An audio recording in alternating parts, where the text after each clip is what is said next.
Have you ever saved someone's precious child only to find yourself drowning in the depths of unexpected love? When a brave woman rescues a millionaire's son from drowning, their eyes meet in a moment of breathtaking connection that transforms a simple act of heroism into the first chapter of their passionate love story. The sea had been a source of both comfort and fear for Olivia Hart ever since she was a child. Growing up in the small coastal town of Sandpoint, where the ocean's melody served as the constant soundtrack to her life, she had learned to respect its power while finding solace in its vastness. Now, at 32, her morning swims had become a ritual, a moment of peace before facing the demands of running the town's only bookstore, a business that was barely staying afloat in the age of e-readers and online shopping. This morning, like every other, Olivia had arrived at the secluded cove just as dawn painted the sky in hues of pink and gold. The beach was deserted, exactly how she preferred it. She stretched her limbs, feeling the cool sand beneath her feet before wading into the water. The initial shock of cold made her gasp, but her body quickly adjusted as she began her practice strokes, cutting through the water with precision born from years of experience. 50 meters out, Olivia paused to float on her back, watching as seagulls circled overhead. The world felt perfectly balanced in these moments. No bills to worry about, no emails demanding her attention, no concerned glances from her sister about the bookstore's dwindling customers. Just Olivia and the endless blue. She was about to resume her swim when a sound caught her attention. Faint at first, then unmistakable. A cry for help. Olivia spun in the water, searching for the source. At first, she saw nothing but the gentle waves and the distant shoreline. Then, about 100 meters to her right, she spotted an arm flailing above the surface before disappearing beneath the water. Without hesitation, Olivia began swimming toward the spot, her powerful strokes propelling her forward with urgency. Her mind raced through the rescue training she'd received years ago as a lifeguard during college summers. As she approached, she could make out a small figure thrashing in the water. A child, perhaps 8 or 9 years old, with panic evident in every movement. "I'm coming," Olivia shouted, pushing herself harder. "Try to float on your back."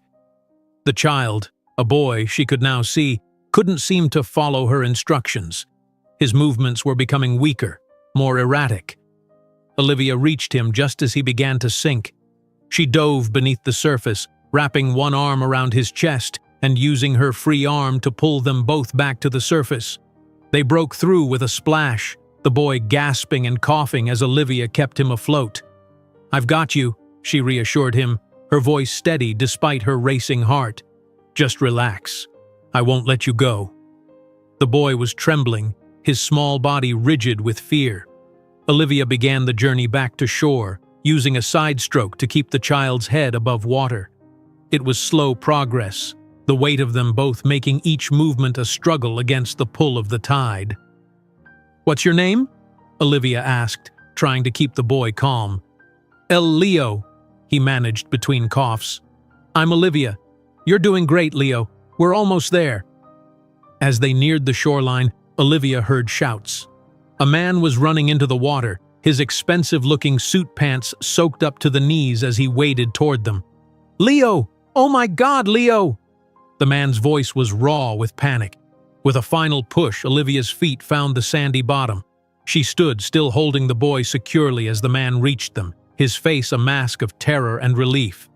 "He's okay," Olivia said, gently transferring Leo into the man's shaking arms. "He swallowed some water, but he's breathing fine." The man clutched his son to his chest, murmuring words Olivia couldn't make out. She stepped back, suddenly aware of her exhaustion, her limbs heavy and her lungs burning from the exertion. Leo coughed again, and the man carefully set him down on the sand, kneeling beside him. "What were you thinking, Leo? You know you're not supposed to go in the water alone." I saw a dolphin," the boy mumbled, his voice small. "I wanted to see it closer." The man ran a hand over his face, leaving a streak of wet sand across his cheek. It was only then that Olivia truly looked at him. He was perhaps in his late 30s, with dark hair that had been carefully styled before the mad dash into the sea had disheveled it. His white shirt clung to his broad shoulders, and despite the circumstances, Olivia couldn't help but notice how his eyes, a striking shade of green, stood out against his tanned skin. Those eyes turned to her now, filled with a gratitude so intense it made her stomach flutter. "You saved my son's life," he said, his voice breaking slightly. "I don't know how to thank you." Olivia shook her head, suddenly self-conscious in her practical one-piece swimsuit. Anyone would have done the same. "No," he said firmly, standing up. "Not everyone would have. Not everyone could have." He extended his hand. "I'm Nathaniel Reed." Olivia took his hand, noticing how warm it felt despite the cool water. Olivia Hart. A flash of recognition crossed his face, but before he could speak, Leo began coughing again. Nathaniel immediately turned his attention back to his son. "We need to get him checked out," Olivia suggested. "The medical center is just up the road." Nathaniel nodded, lifting Leo into his arms. "My car's in the parking lot. Would you come with us? I'd feel better having you there since you saw what happened." Something in his tone made Olivia hesitate. It wasn't just concern for his son. There was something else, a vulnerability that seemed at odds with his otherwise commanding presence. "Of course," she found herself saying. "Let me grab my things." As they walked up the beach, Olivia quickly collected her towel and bag. She wrapped the towel around her shoulders, suddenly aware of the cool morning breeze against her wet skin. The parking lot held only two vehicles, Olivia's aging blue sedan and a sleek black Range Rover that practically gleamed in the morning sun. Nathaniel pressed a key fob, and the SUV's lights flashed. "You can put your things in the back," he said as he carefully settled Leo in the rear seat, wrapping him in a plush blanket that looked more expensive than anything Olivia owned. The interior of the car smelled of leather and some subtle masculine cologne. Olivia slid into the passenger seat, feeling out of place with her wet hair and sandy feet on the immaculate floor mats. Nathaniel started the engine, the vehicle humming to life with a quiet purr that spoke of engineering perfection. As they pulled out onto the coastal road, Olivia glanced back at Leo, who was staring out the window, his face pale but his breathing steady. "He looks better already," she offered. Nathaniel's hands tightened on the steering wheel. "Thanks to you." He glanced at her briefly. "You said your name is Olivia Hart? From Hart's Books?" Surprised, Olivia nodded. "Yes, how did you know?" A small smile touched his lips. "I've been to your store. It's a wonderful place." "Thank you," Olivia said, unable to recall ever seeing Nathaniel Reed among her customers. She certainly would have remembered him. "Are you from around here?" Nathaniel shook his head. "We have a summer home just north of town. We don't get to use it as much as I'd like, but Leo and I try to come whenever we can. This is our first visit this season." "Is it just the two of you?"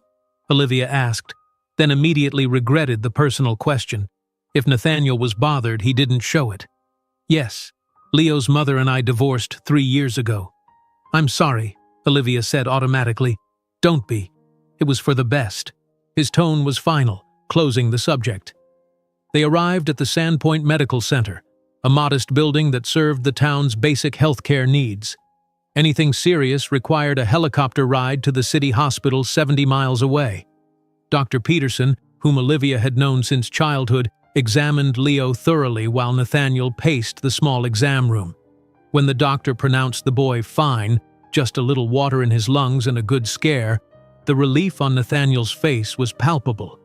"You were very lucky that Ms. Hart was there," Dr. Peterson said, his kind eyes crinkling as he smiled at Olivia.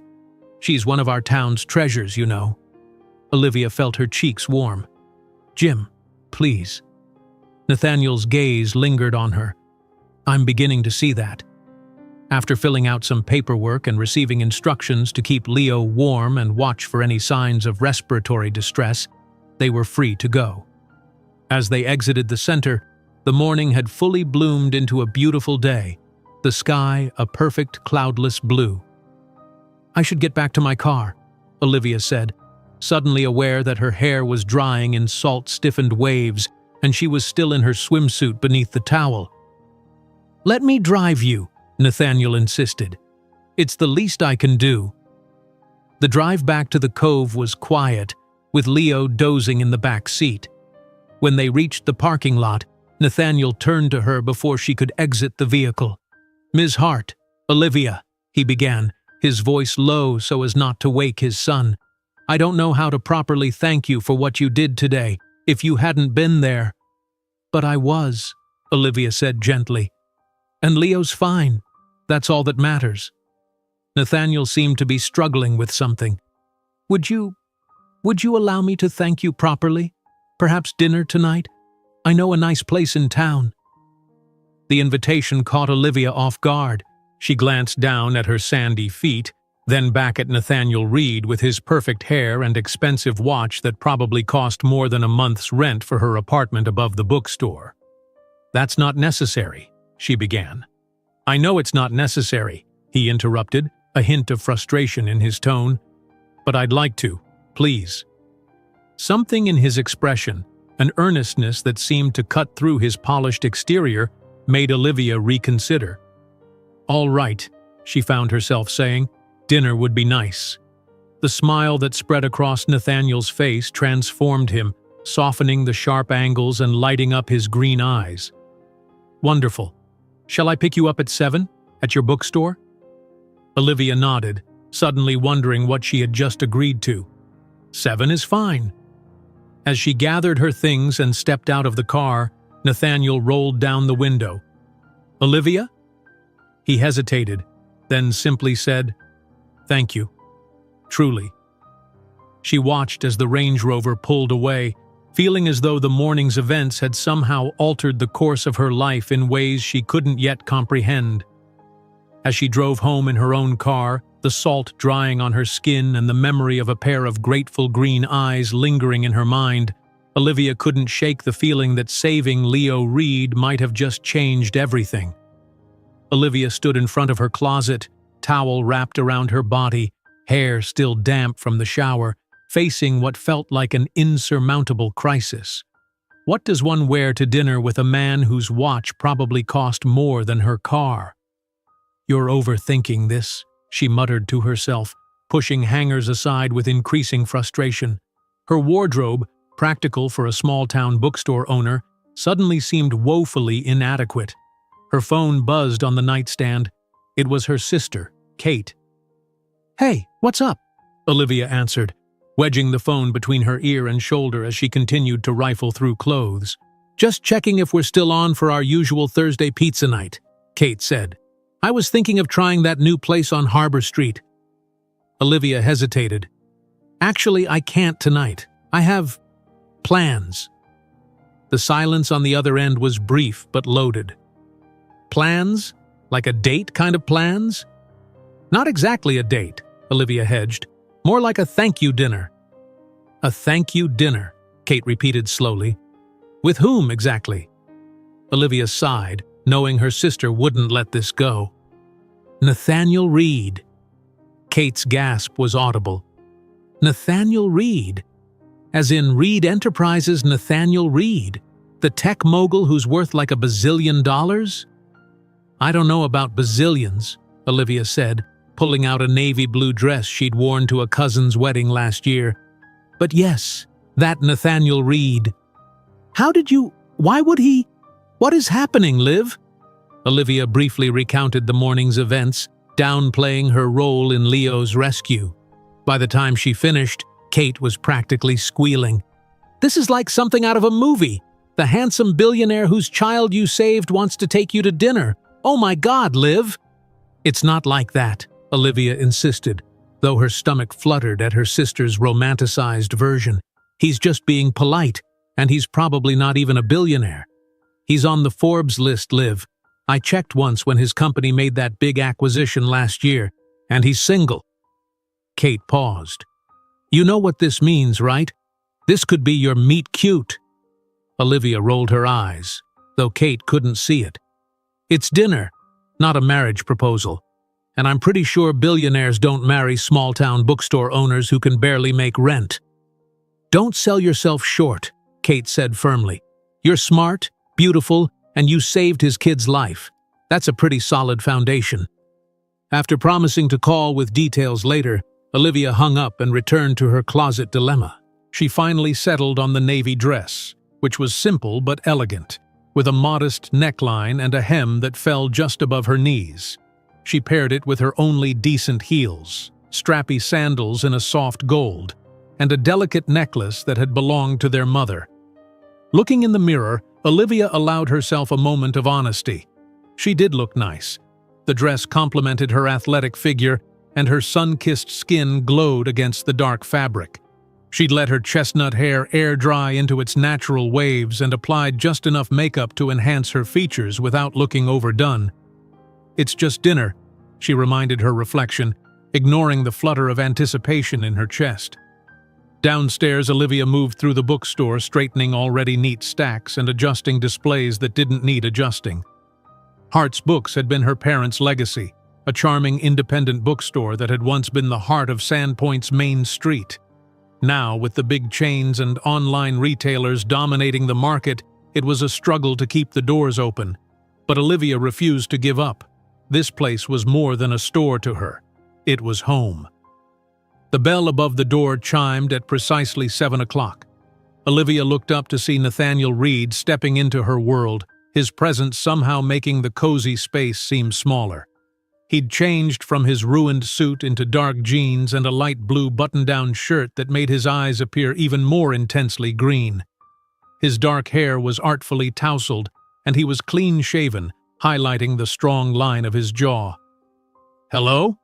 he said, his gaze traveling over her in a way that made her feel both self-conscious and oddly pleased. "You look beautiful." "Thank you," Olivia replied, suddenly shy. "You clean up pretty well yourself. No more saltwater stains." He laughed, the sound warm and genuine.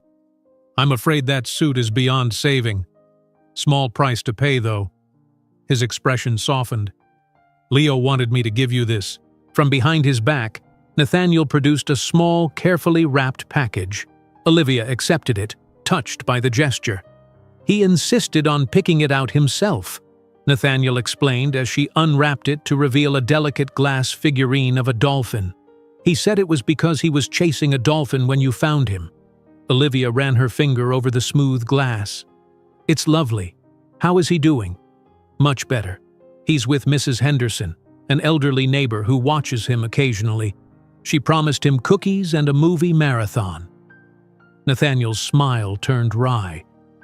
He was more excited about that than distressed by his near drowning, which I suppose is the resilience of childhood. Olivia placed the dolphin carefully on the counter. "I'll treasure it." "Shall we?" Nathaniel gestured toward the door. Outside, the Range Rover was parked at the curb. Nathaniel opened the passenger door for her, a courtesy that felt both old-fashioned and charming. As they drove through town, Olivia expected them to head toward the Lighthouse, Sandpoint's most upscale restaurant. Instead, Nathaniel surprised her by turning onto a narrow road that wound up into the hills overlooking the bay. "Where are we going?" she asked. "I hope you don't mind," he said, glancing at her. "I thought we might have dinner at my place. I asked Mrs. Henderson to prepare something before she left with Leo. She's an excellent cook." Olivia hesitated. Dinner at his home felt more intimate than a public restaurant, and she wasn't sure if she was ready for that level of privacy with a man she'd just met, billionaire or not. Sensing her discomfort, Nathaniel quickly added, "We can absolutely go to a restaurant if you'd prefer. I just thought it might be nice to talk without the noise and interruptions, but I completely understand if you'd rather not." The sincerity in his voice eased her concerns. "No, your place is fine. I was just surprised." They drove in comfortable silence for a few minutes before Nathaniel spoke again. "I looked up your bookstore after I dropped you off this morning. It has quite a history." "My parents opened it 30 years ago," Olivia said, pride evident in her voice. They believed that books could transform lives, open minds, create community. I grew up surrounded by stories. And now you're keeping their dream alive. Olivia's smile faltered slightly. Trying to. It's not easy these days. Nathaniel nodded thoughtfully. The digital revolution has been hard on traditional booksellers. But there's something irreplaceable about physical books, about spaces dedicated to them. Your store has that special quality. It feels like somewhere you want to linger. You've been in before? Olivia asked, surprised. A few times whenever I've been in town. You were always busy with customers, so we never met properly. His lips curved in a small smile. I bought a first edition Hemingway last summer. Olivia's eyes widened. That was you? I remember that sale. It helped cover our property taxes that quarter. A slight flush colored Nathaniel's cheeks. I'm glad it was helpful. They turned onto a private drive, winding through tall pines until the trees opened up to reveal a stunning modern home perched on the cliffside. Floor-to-ceiling windows captured the panoramic view of the bay, and natural stone and wood blended seamlessly with the landscape. This is incredible, Olivia breathed as Nathaniel parked. Thank you. It's one of my favorite places. He came around to open her door. It's peaceful here. Inside, the home was equally impressive, spacious and elegant, but with a warmth that surprised her. It wasn't the cold, sterile environment she might have expected from a tech mogul's vacation home. There were books everywhere, on shelves, on side tables, stacked beside comfortable-looking chairs. You really do like to read, Olivia remarked, running her fingers along the spines of novels arranged on a built-in bookshelf. It's my escape, Nathaniel admitted. In my world, there's constant noise, meetings, decisions, people wanting things. Books are my sanctuary. He led her through to a terrace overlooking the water, where a table had been set for two. Candles flickered in glass hurricanes, and a bottle of wine was chilling in an ice bucket. The sun was beginning its descent, casting golden light across the bay. This is lovely, Olivia said, taking in the setting. Nathaniel pulled out her chair. I hope you like Italian. Mrs. Henderson left us her famous lasagna. The meal was delicious, the wine perfectly paired, and the conversation flowed with surprising ease. Nathaniel asked thoughtful questions about her life in Sandpoint, her love of books, her swimming routine. In turn, Olivia learned about his rise in the tech world, his passion for innovation, and most of all, his devotion to Leo. After the divorce, I promised myself I'd be more present, he explained, refilling their wine glasses. Caroline, my ex-wife, she was right about one thing. I was working too much, missing too much. Leo deserves better than a father who's always on a conference call. That's why you come here? Olivia asked. To disconnect? Nathaniel nodded. No distractions, just Leo and me, though I have to admit, sometimes I bring work anyway. He smiled ruefully. Old habits. What exactly does Reed Enterprises do? Olivia asked. I know it's tech, but beyond that. We started as a cybersecurity firm, Nathaniel explained. Now we're focused on developing privacy solutions for consumers, ways for ordinary people to protect their digital footprint. Not very exciting dinner conversation, I'm afraid. I disagree, Olivia said. Privacy is becoming a luxury in the digital age. What you're doing matters. Their eyes met, and something passed between them. A recognition, perhaps, of shared values despite their different worlds. As the evening progressed and the stars appeared above them, Olivia found herself reluctant for it to end. Nathaniel was not at all what she had expected. Not arrogant or pretentious, but thoughtful, intelligent, and surprisingly down-to-earth. After dessert, they moved to a seating area near a fire pit, the flames providing warmth against the evening chill. Olivia wrapped a throw blanket around her shoulders as Nathaniel stoked the fire. Thank you for agreeing to dinner, he said, settling beside her. I've enjoyed this evening more than I can express. So have I, Olivia admitted. though I'm still not sure why you wanted to thank me so elaborately for doing what anyone would have done." Nathaniel's expression grew serious. "Leo is everything to me, Olivia. After losing so much, my marriage, my sense of balance, he's my anchor. The thought of losing him—" He shook his head, unable to complete the thought. "You didn't just save his life. You saved mine." The raw emotion in his voice touched something deep within Olivia. Without thinking, she reached out and placed her hand over his.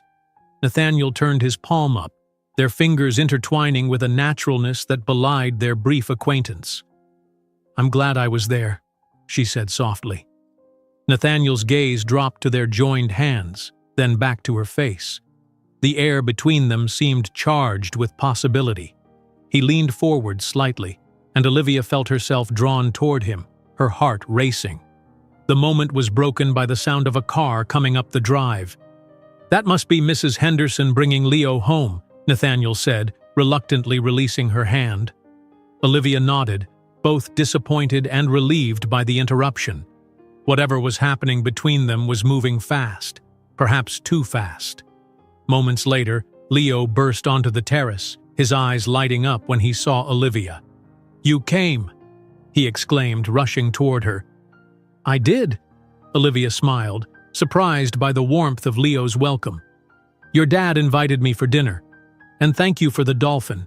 It's beautiful." Leo beamed, then launched into an enthusiastic account of his movie marathon with Mrs. Henderson.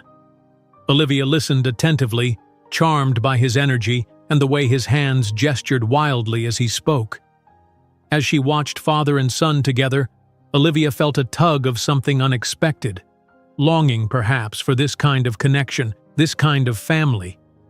It was a dangerous feeling, she knew. This wasn't her world, and after tonight Nathaniel and Leo would return to their real life, far from Sandpoint and Hart's books. Yet as Nathaniel's eyes met hers over his son's head, full of warmth and unspoken promise, Olivia couldn't help but wonder if perhaps their story was just beginning. The morning after their dinner, Olivia opened Hart's books with a strange sense of unreality. Had she really spent the evening at the cliffside home of a tech billionaire, discussing books and life while overlooking the bay? The memory felt like something borrowed from someone else's life. Beautiful, but impermanent. She was arranging a new display of summer reads when the bell above the door chimed. Looking up, she was surprised to see Leo bounding in, followed by Nathaniel, who was carrying 2 cups of coffee. "Hi, Ms. Olivia," Leo called out, racing toward her with the unbridled enthusiasm only an 8-year-old could muster at 9 in the morning. "Hello, Leo," she smiled, genuinely pleased to see him looking so healthy after his ordeal. "And it's just Olivia, remember?" "We brought you coffee," Nathaniel said, offering her one of the cups. "I hope you like lattes. Leo insisted we stop by." "I love lattes, thank you." Their fingers brushed as she accepted the cup, sending a small jolt through her. "This is a nice surprise." "Dad said we could pick out books," Leo announced, already eyeing the children's section. "I need something with sharks, or pirates, or shark pirates." Nathaniel shrugged apologetically. "He's going through a phase." "I think I can help with that," Olivia said, leading Leo toward a shelf of adventure stories. "We just got a new series about a group of kids who discover an underwater city." While Leo eagerly flipped through the books Olivia recommended, Nathaniel wandered through the store, pausing occasionally to examine a title or admire a display. Olivia was acutely aware of his presence, of the way other customers, mostly local women, were stealing glances at the handsome stranger in their midst. "You have a wonderful selection," Nathaniel commented when she joined him by the classics section. "Much better curated than those chain stores." "That's the advantage of being small," Olivia replied. "I know my customers' tastes. The challenge is surviving when Amazon can deliver any book overnight for half the price." Nathaniel nodded thoughtfully. "Have you considered expanding your online presence? Creating a more immersive website, perhaps with personalized recommendations based on past purchases?" "In theory, yes. In practice, I can barely afford to keep the lights on, let alone hire a web developer." Olivia hadn't meant to sound so blunt about her financial situation, but something about Nathaniel made her honest. Before he could respond, Leo appeared with an armful of books. "I found the ones I want." Olivia tallied up the purchases, 5 books in total, including the Shark Adventure series and a beautifully illustrated edition of Treasure Island. Nathaniel handed over his credit card without even glancing at the total. "We're having a picnic at the beach later," Leo announced as Olivia bagged the books. "You should come with us." Olivia hesitated, looking to Nathaniel. "We'd love to have you join us," he said, his expression warm. "If you can get away from the store, that is." Olivia thought about the stack of invoices waiting to be processed, the inventory that needed updating, the email she should send to the book club about next week's meeting. Then she thought about sitting on the beach with Nathaniel and Leo, the sun on her face and the sound of waves in her ears. "I'd like that," she said. "I can close for lunch around 1. "Perfect. We'll pick you up." Nathaniel's smile made her feel as though she'd given him a much greater gift than simply agreeing to a picnic. After they left, Olivia found herself moving through her morning tasks with an unfamiliar lightness. Even Mrs. Grayson's complaints about the lack of new romance novels couldn't dampen her mood. At 1:15, Olivia was just helping the last customer when the bell chimed again. Instead of Nathaniel and Leo, however, a woman entered. Tall, impeccably dressed in white linen pants and a silk blouse, with expertly highlighted blonde hair and oversized sunglasses perched atop her head. "Can I help you?" Olivia asked after the customer had left. The woman surveyed the store with a polite but distant interest. "I'm looking for Nathaniel Reed. I was told he might be here." Something in her tone, confident, entitled, familiar, made Olivia's stomach tighten. "He was here earlier, but he left. He's supposed to return soon, though." The woman turned her full attention to Olivia, assessing her with cool blue eyes. "And you are?" "Olivia Hart. I own the bookstore." Recognition flickered across the woman's perfect features. "Ah, so you're the swimming heroine. Leo hasn't stopped talking about you." She extended a manicured hand. "I'm Caroline Reed, Leo's mother." Olivia shook her hand, trying to hide her surprise. "It's nice to meet you. Leo is a wonderful boy." "Yes, he is." Caroline's smile was genuine when she spoke of her son. "Quite an imagination, though. He made it sound like you single-handedly fought off a shark to save him." "Nothing so dramatic," Olivia said. "He swam out too far and got into trouble. I happened to be there." "Well, I'm grateful you were." Caroline's gaze was appraising. "Though I'm surprised Nathaniel let him near the water. He knows Leo's not a strong swimmer." Before Olivia could respond, the door opened again, and Nathaniel and Leo entered. Leo spotted his mother immediately. "Mom!" he shouted, running to her. "You came early!" Caroline embraced her son, then straightened to face Nathaniel, whose expression had shifted from surprised to guarded. "Caroline, I wasn't expecting you until tomorrow." "Clearly." Her tone was cool. "I tried calling, but you didn't answer." "We were getting picnic supplies," Leo explained. "And we came to get Olivia because she's coming with us." Caroline's eyebrow arched slightly as she glanced at Olivia. "Is she? How nice." Olivia suddenly felt like an intruder in a private family drama. "Actually, I should probably stay and mind the store," she said quickly. "Another time, perhaps." "No!" Leo protested. "You promised." "Olivia," Nathaniel began, but Caroline interrupted him. "Don't change your plans on my account," she said smoothly. "In fact, why don't I join you? I'd love to spend some time with Leo, and it would give me a chance to thank Ms. Hart properly for saving our son." The emphasis on "our" was subtle, but unmistakable. Olivia looked at Nathaniel, unsure how to proceed. His jaw was tight, but he nodded. "Of course, we have plenty of food." The picnic was an exercise in polite tension. They found a spot on the beach, spreading blankets on the sand while Leo excitedly showed his mother the books Olivia had helped him select. Caroline was unfailingly gracious, asking Olivia questions about the bookstore and complimenting her knowledge of children's literature. Yet beneath the pleasant conversation, Olivia sensed an evaluation taking place, as though she were being interviewed for a position she hadn't applied for. "So, you've lived in Sandpoint your whole life?" Caroline asked as she delicately picked at a strawberry. "Except for college," Olivia confirmed. "I studied English literature at Berkeley, then came back to help my parents with the store." "Berkeley?"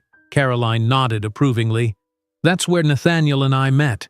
He was already working on what would become Reed Enterprises even then. Such vision." She smiled at her ex-husband, who was helping Leo build a sandcastle a few feet away. Always ahead of the curve. Olivia wasn't sure if Caroline was reminiscing or marking territory. Either way, she felt increasingly out of place. "How long are you staying in Sandpoint?" she asked, trying to steer the conversation to neutral ground. "That depends," Caroline replied, her gaze shifting to Leo. "I had planned to let the boys have their summer adventure, but after what happened." She shook her head. Perhaps Leo would be safer in the city, with proper supervision. Olivia frowned. "It was an accident. Nathaniel is an attentive father. Of course he is when he's not distracted by work or other interests." Caroline's eyes met Olivia's directly. "Nathaniel has a big heart, but his attention can be transient. It's something I've come to terms with over the years." Before Olivia could respond to this thinly veiled warning, Leo came racing over. "Mom! Dad! Come see our castle! Olivia, you too!" The sandcastle was impressively detailed, with turrets and a moat that filled with water from the incoming tide. Leo proudly explained each architectural feature while Nathaniel added a drawbridge made of driftwood. "It's wonderful, sweetheart," Caroline praised.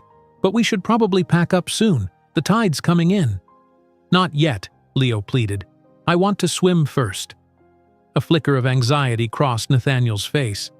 "I don't think that's a good idea, buddy. Not after what happened." "But Dad, you said I have to get back on the horse, and Olivia can help me. She's the best swimmer ever." All eyes turned to Olivia, who felt suddenly put on the spot. "Maybe your dad could take you in for just a little while," she suggested diplomatically. "I'll watch from here." Nathaniel seemed to appreciate her not undermining his authority. "All right, 10 minutes. But you stay right with me, understood?" Leo nodded eagerly, already pulling off his t-shirt. Nathaniel stripped down to his swim trunks, revealing a physique that made Olivia quickly avert her gaze. "You don't swim?" Olivia asked Caroline as they watched father and son wade into the shallow water. "Not if I can help it," Caroline replied with a small smile. "I prefer pools to open water. Too many variables in the ocean." She turned to face Olivia directly. "I appreciate what you did for Leo, truly. But I should warn you, Nathaniel's life is complicated. His company, his responsibilities, they don't leave much room for distractions." "I'm not a distraction," Olivia said quietly. "I'm just someone who happened to be in the right place at the right time." Caroline's expression softened slightly. "You seem like a lovely person, Olivia. I'd hate to see you hurt when Nathaniel inevitably returns to his real life." Before Olivia could respond, Leo's excited shout drew their attention back to the water. He was riding on his father's shoulders, laughing as Nathaniel pretended to be a sea monster. The joy on both their faces was palpable, a moment of pure connection that made Olivia's heart ache with its beauty, and with the knowledge that Caroline might be right, that this wasn't her world and never could be. The rest of the afternoon passed in a blur of strained politeness. When they finally parted ways outside Hart's Books, Caroline announced that she would be staying at Nathaniel's house for a few days to spend time with Leo. The look she gave Olivia as she said this carried a clear message. The family circle was closed. "I'll call you," Nathaniel said quietly to Olivia as Leo and Caroline walked toward the car. Olivia nodded, not trusting herself to speak. She watched them drive away, the perfect family tableau, mother, father, son, leaving her standing alone on the sidewalk outside the shabby bookstore that was both her pride and her prison. That evening, as she closed up shop, Olivia tried to be practical. Whatever had sparked between her and Nathaniel had been a momentary fantasy, fueled by the drama of the rescue and the romance of a star-lit dinner. Caroline's arrival had simply brought reality crashing back. Yet when her phone chimed with a message just before midnight, Olivia couldn't stop her heart from leaping. "I'm sorry about today," Nathaniel had written. "Caroline's arrival was unexpected. Can we talk tomorrow? Just us?" Olivia stared at the screen for a long moment before typing her reply. "Yes. Come by the store after closing, 6 p.m. Whatever was happening between them, whatever complications lay ahead, Olivia knew one thing for certain. She wasn't ready to let go just yet. The final customer of the day, Mrs. Finch, who always spent an hour browsing only to purchase a single paperback, had finally left. Olivia flipped the sign to closed and began her closing routine, straightening shelves and tallying the day's modest sales. She was emptying the register when she heard a gentle knock on the door. Nathaniel stood outside, his expression a mixture of apology and hope. Olivia hesitated only briefly before unlocking the door. "Hi," he said as he stepped inside. "Hi," she replied, suddenly unsure what to do with her hands. She settled for crossing her arms loosely in front of her. "I wanted to apologize for yesterday," Nathaniel began. "Caroline's arrival was unexpected." "You don't owe me an explanation," Olivia said, moving behind the counter to continue counting the day's earnings. The familiar task gave her something to focus on besides the way Nathaniel's presence seemed to fill the small store. "Maybe not, but I want to give you one anyway." He approached the counter but maintained a respectful distance. "Caroline and I share custody of Leo. She was supposed to arrive tomorrow to take him for 2 weeks. Her showing up early, unannounced. It's typical Caroline, always changing plans at the last minute." Olivia nodded, not looking up from her task. "She seems very protective of Leo." "She is. We both are." Nathaniel ran a hand through his hair, a gesture Olivia was beginning to recognize as a sign of his frustration. "The thing is, Caroline and I have been divorced for 3 years, but she still acts like she has a say in every aspect of my life, including who I spend time with." Now Olivia did look up. "Did she say something to you? About me?" Nathaniel's wry smile confirmed her suspicion. She had quite a lot to say on the drive home. Most of it along the lines of, "What are you thinking?" and "She's not from our world." The words stung, even though they echoed Olivia's own doubts. She might have a point. "No, she doesn't," Nathaniel said firmly. "Look, I know we've only just met, and this whole situation is complicated. But I feel something when I'm with you, Olivia, something I haven't felt in a very long time." His honesty disarmed her. "I feel it too," she admitted. "But that doesn't change the reality. You live in a world of tech innovations and board meetings. I sell used books in a small coastal town, not to mention you have Leo to consider." "Leo adores you already," Nathaniel pointed out. "And as for the rest, why does any of that matter? We're two people who enjoy each other's company. Can't we just see where this goes?"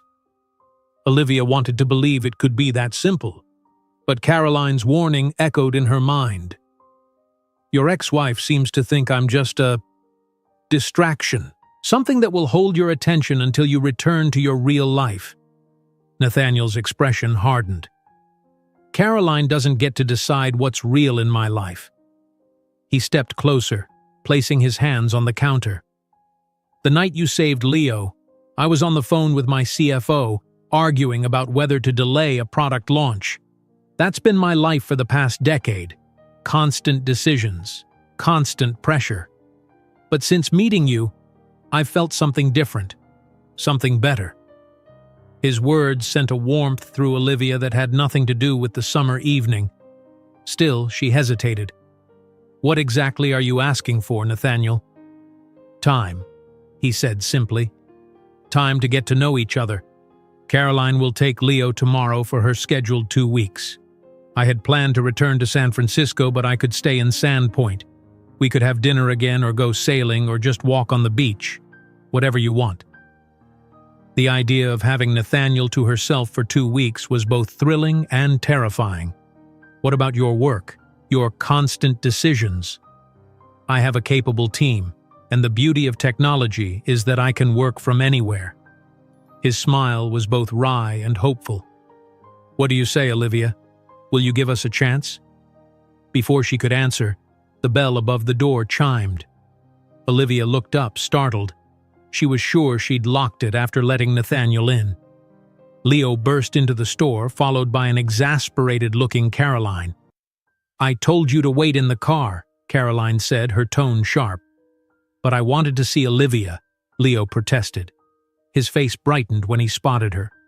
"Olivia, I finished the first book already. The part with the giant squid was awesome." Despite the awkward situation, Olivia couldn't help but smile at his enthusiasm. "That was quick. Did you like the ending?" "It was a cliffhanger," Leo complained. "I need the next one right away." "Leo," Nathaniel interjected, his voice gentle but firm. "The store is closed. We can come back tomorrow." Caroline's gaze moved between Nathaniel and Olivia, her expression calculating. "Actually, I thought we might head back to the city tonight. Leo has his swimming lessons on Monday, and I'd like to get him settled in." "Tonight?" Nathaniel frowned. "We agreed you'd take him tomorrow. I've already made arrangements." "Plans change," Caroline said with a shrug. "Besides, it seems like you have other interests to occupy your time." Her pointed glance at Olivia made the implication clear. "Caroline," Nathaniel's voice held a warning note, "can we discuss this privately?" "Why? I'm sure Ms. Hart understands how complicated co-parenting can be."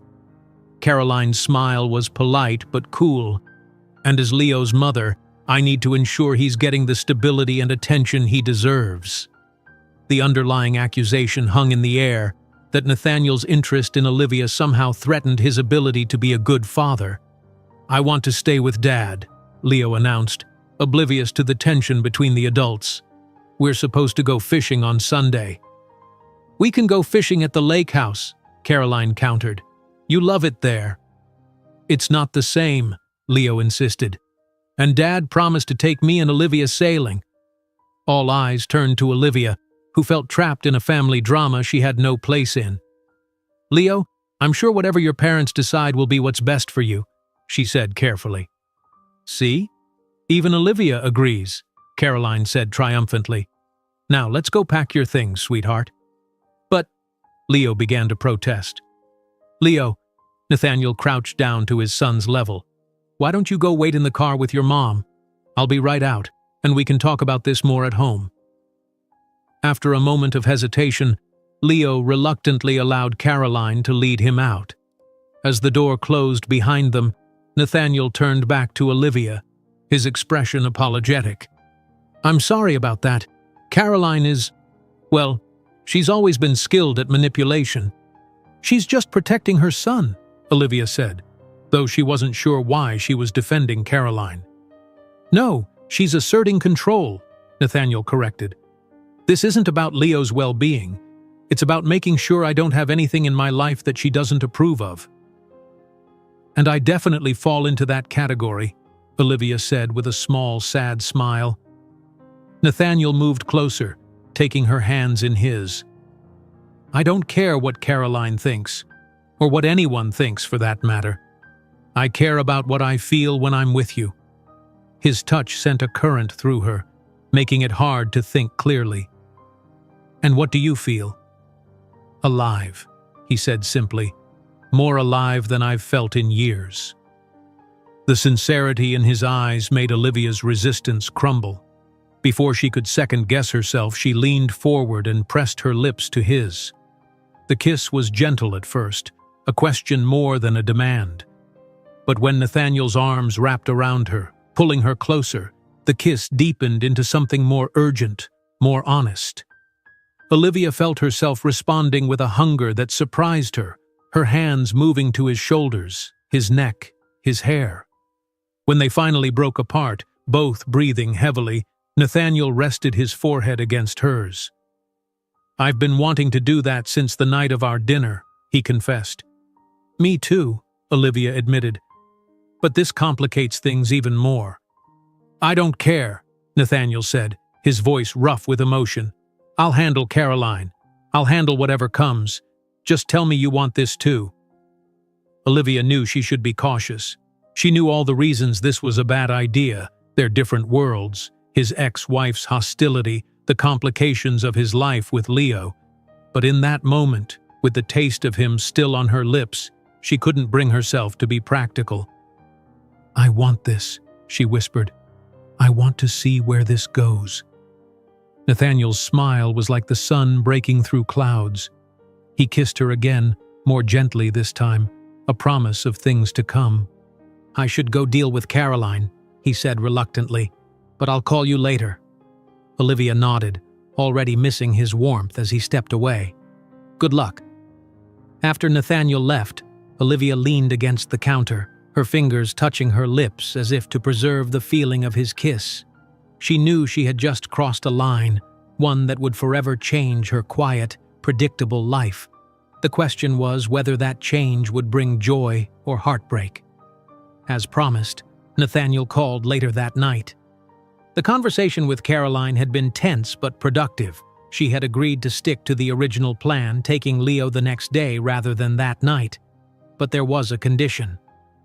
"She wants to meet with both of us tomorrow morning," Nathaniel explained, "to discuss her concerns." Olivia's stomach tightened. Is that really necessary? Probably not, but it's easier to agree than to fight. Caroline is persistent when she doesn't get her way. There was a weariness in his voice that made Olivia wonder how many battles he had fought and lost with his ex-wife. "All right," she agreed. "Where and when?" "The cafe next to your store, 9 o'clock. That way you can still open on time." After they hung up, Olivia lay in bed, her mind too full to sleep. The events of the past few days seemed surreal. The rescue, the dinner, the complications with Caroline, and now the kiss that had changed everything. She had known Nathaniel Reed for less than a week, yet he had somehow become the center of her thoughts, the catalyst for emotions she had long kept dormant. The practical part of her, the part that had kept the bookstore running after her parents' deaths, the part that paid bills and fixed leaky roofs and worried about the future, knew that this infatuation was dangerous. Nathaniel lived in a world of wealth and influence that she could hardly imagine. Caroline's warning about being a distraction echoed in her mind, but another part of her, a part that had been silenced for too long, whispered of possibilities, of connection, of the way Nathaniel looked at her as if she were a rare first edition he had been searching for his entire life. As dawn broke over Sandpoint, Olivia made her decision. She would meet with Caroline, hear her concerns, and then decide with clear eyes and an open heart whether this fragile connection with Nathaniel was worth fighting for. Because despite all the complications, despite the voice of caution in her head, Olivia couldn't deny one simple truth. For the first time in years, she felt fully, vibrantly alive. And that feeling, like the kiss they had shared in the quiet of her bookstore, was something she wasn't ready to let go of just yet. Olivia arrived at the cafe 15 minutes early, a habit ingrained from childhood. The morning air was crisp, carrying the scent of salt and coffee as she slipped into a corner table with a clear view of the entrance. She ordered a latte to calm her nerves, though the caffeine would likely have the opposite effect. At precisely 9 o'clock, the door opened. Caroline Reed entered first, immaculate in a cream-colored pantsuit that probably cost more than Olivia's monthly rent. Nathaniel followed, his expression carefully neutral, with Leo between them. "Olivia!" Leo broke free from his parents and rushed to her table. "Dad says I have to go with Mom today, but he promised we'd all go sailing when I come back." "That sounds wonderful," Olivia said, smiling at his enthusiasm while carefully avoiding Nathaniel's gaze. "Did you finish that book?" "Almost. The part where they find the underwater city is so cool. Mom says she'll take me to the aquarium to see real sharks." His excitement was infectious, momentarily lightening the tension. Caroline placed a hand on Leo's shoulder. "Sweetheart, why don't you go choose a pastry while we talk with Ms. Hart?" Once Leo was safely engrossed in the display case, Caroline took the seat across from Olivia. Nathaniel hesitated before sitting beside his ex-wife, creating a united parental front that made Olivia feel distinctly like she was being interviewed. "Thank you for meeting with us," Caroline began, her tone cordial but cool. "I thought it would be beneficial to clear the air." "Of course," Olivia said, wrapping her hands around her coffee cup to keep them from fidgeting. "First, let me reiterate how grateful I am for what you did for Leo. That gratitude is genuine and separate from what I need to discuss today." Caroline folded her hands on the table. "The fact is, Nathaniel and I, despite our differences, are committed to co-parenting Leo with as much stability as possible." "I understand that," Olivia said. "Leo is clearly loved and well cared for by both of you." "Yes, he is," Caroline agreed. "Which is why I'm concerned about how quickly you've become involved in his life. Children Leo's age can form attachments very rapidly, especially to someone they view as a hero." Olivia glanced at Nathaniel, who was watching the exchange with a tight jaw. "I have no intention of disrupting Leo's life," she said carefully. "Intentions are one thing," Caroline replied. "Reality is another. Nathaniel has a pattern of becoming intensely focused on new interests, only to move on when the novelty wears off." "Caroline," Nathaniel's voice held a warning. "That's enough." "Is it?" Caroline turned to him. "How many projects have you abandoned over the years when something more exciting came along? How many relationships ended because you couldn't maintain interest once the challenge was gone?" Olivia felt a flush creep up her neck. Whatever history existed between Nathaniel and Caroline, she was being drawn into it against her will. "I appreciate your concern," she said, finding her voice. "But I think you're making assumptions about a situation you don't fully understand." Caroline's eyebrows rose slightly, as if surprised by Olivia's backbone. "And what situation is that exactly?" Olivia took a deep breath. "Nathaniel and I are getting to know each other, that's all. We're both adults capable of making our own decisions. And as for Leo, I would never do anything to hurt or confuse him." "You say that now," Caroline persisted. "But what happens when Nathaniel returns to San Francisco? When the demands of running a billion-dollar company take precedence over weekend trips to a small coastal town? Leo will be left wondering why his swimming hero disappeared from his life." "That's not going to happen," Nathaniel interjected firmly. "Really?" Caroline's skepticism was evident. "You're telling me you're prepared to give up the CEO position you've worked your entire adult life for? To live in Sandpoint permanently? To give Leo the stable, present father he deserves?" Nathaniel opened his mouth to respond, but Olivia spoke first. "I think you're getting ahead of yourself," she said, surprising even herself with her calm tone. "No one is talking about permanent life changes after a few days of acquaintance. What Nathaniel and I are asking for is the space to explore whatever this connection between us might be, without premature judgments or unnecessary complications." Caroline studied her for a long moment, her expression unreadable. Then, unexpectedly, she smiled, a small, genuine smile that transformed her face. "Well said, Ms. Hart." She leaned back in her chair. "Perhaps I've underestimated you." Olivia wasn't sure how to respond to this apparent shift. "I just want to be clear about my intentions." "Clarity is good," Caroline nodded. "I value directness, which is something Nathaniel can sometimes lack." She gave her ex-husband a pointed look. "So let me be equally direct. I don't object to Nathaniel having a personal life. In fact, I've encouraged it. But Leo's emotional well-being is non-negotiable. If this exploration between you two begins to affect him negatively, I will intervene." "That's fair," Olivia acknowledged. "Glad we understand each other." Caroline checked her watch. "We should get going if we're going to beat the traffic." She called Leo over from the pastry display. Time to say goodbye to your father and Ms. Hart, sweetheart." Leo's face fell, but he dutifully hugged Nathaniel. "See you in 2 weeks, Dad. Don't forget about the sailing." "I won't forget," Nathaniel promised, ruffling his son's hair. To Olivia's surprise, Leo then threw his arms around her waist. "Bye, Olivia. Take care of Dad while I'm gone. He gets lonely." Olivia hugged him back, touched by his concern.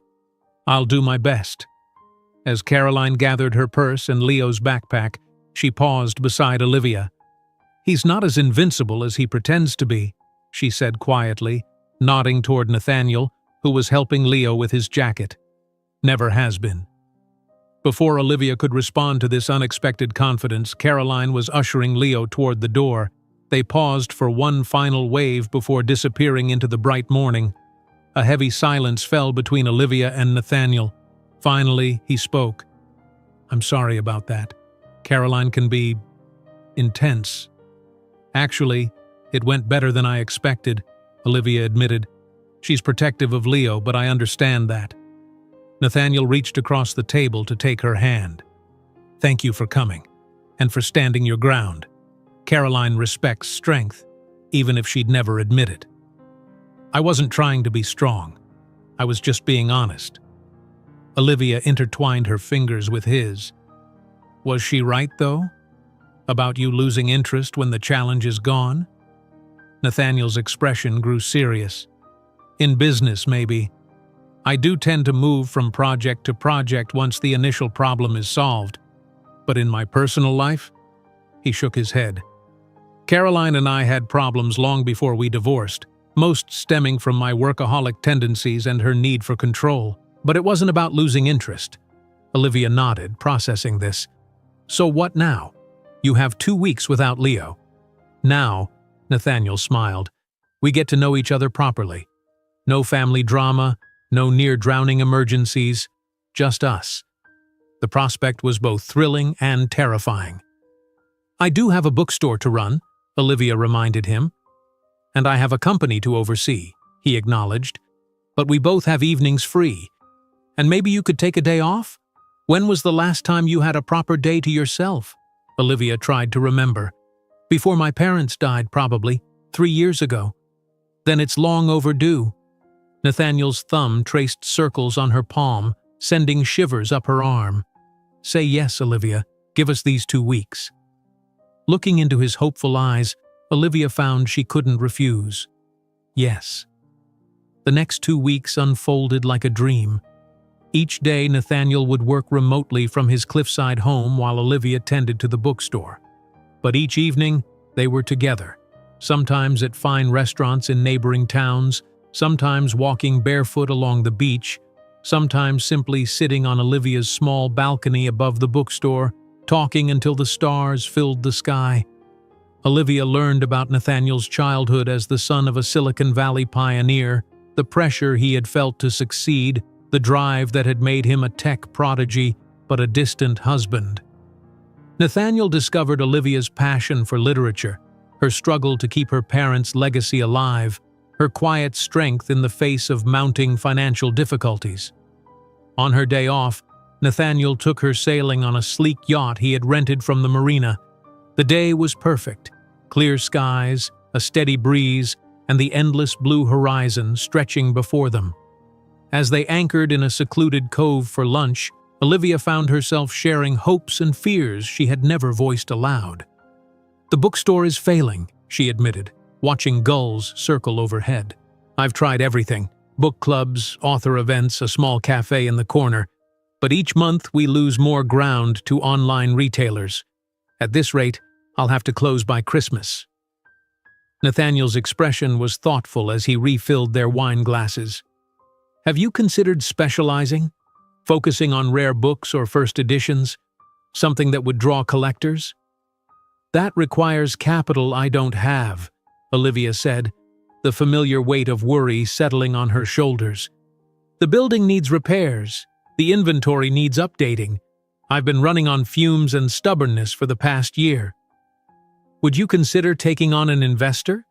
Nathaniel asked carefully. Olivia stiffened. "If you're offering—" "I'm not," he quickly assured her. At least not directly. But I know people who specifically invest in preserving independent bookstores. It's become something of a cause in literary circles. I don't want charity, Olivia said, her pride bristling. It wouldn't be charity. It would be a business opportunity for someone who values what you've built. Nathaniel took her hand. Just think about it. No pressure. Olivia nodded, though the idea of accepting outside help, of admitting she couldn't save her parents' store on her own, was difficult to swallow. As the sun began to set, casting golden light across the water, Nathaniel steered them back toward the harbor. The comfortable silence between them was broken only by the sound of waves against the hull and the occasional cry of seabirds. I never expected this, Nathaniel said suddenly. Expected what? This feeling. He gestured between them. This ease. Being with you is like finding a piece of myself I didn't know was missing. The raw honesty in his voice made Olivia's heart swell. I feel it too, she admitted, but it scares me. Why? Nathaniel asked, moving to sit beside her at the bow. Because I'm starting to need this. Need you. Olivia looked out at the darkening horizon. And when these 2 weeks are over, when you go back to your real life— This is real, Nathaniel interrupted, taking her face gently in his hands. What I feel for you is more real than anything I've felt in years. Don't let Caroline's words make you doubt that. As he kissed her, deep and slow and full of promise, Olivia allowed herself to believe him, to believe that what they were building together could withstand the distance between their worlds, the complications of his life, the uncertainties of hers. That night, beneath a canopy of stars on the deck of his cliffside home, their kisses turned to something more urgent, more primal. Clothes were discarded, breaths mingled, bodies joined in a dance as old as time itself. And in the aftermath, as they lay tangled in each other, Olivia knew there was no going back. Whatever happened when these 2 weeks ended, she had given her heart to Nathaniel Reed. The question was whether he would cherish it or break it beyond repair. The days slipped by like pages turning in a well-loved book, each one filled with discoveries both small and profound. Olivia learned that Nathaniel took his coffee black but secretly adored overly sweet desserts. Nathaniel discovered Olivia's habit of reading the last page of a novel first, something he found both baffling and endearing. They settled into a rhythm that felt both novel and familiar, as if they had known each other for years instead of days. Mornings began with Olivia's sunrise swims, now often joined by Nathaniel. Afternoons saw her at the bookstore while he worked from his home office, both connected by text messages that ranged from mundane updates to profound observations. Evenings belonged to them alone. Dinners at hidden local gems Olivia introduced him to, walks along moonlit beaches, and nights spent learning the geography of each other's bodies. It was during one such evening, as they sat on the deck of Nathaniel's home sharing a bottle of wine, that Olivia first noticed the shift in his demeanor. His phone had been buzzing incessantly for the past hour, and though he'd tried to ignore it, the tension in his shoulders betrayed his concern. "You can answer it," she said gently. "It seems important." Nathaniel sighed, running a hand through his hair. "It's work. There's an issue with our new privacy software. The beta testers found a significant vulnerability.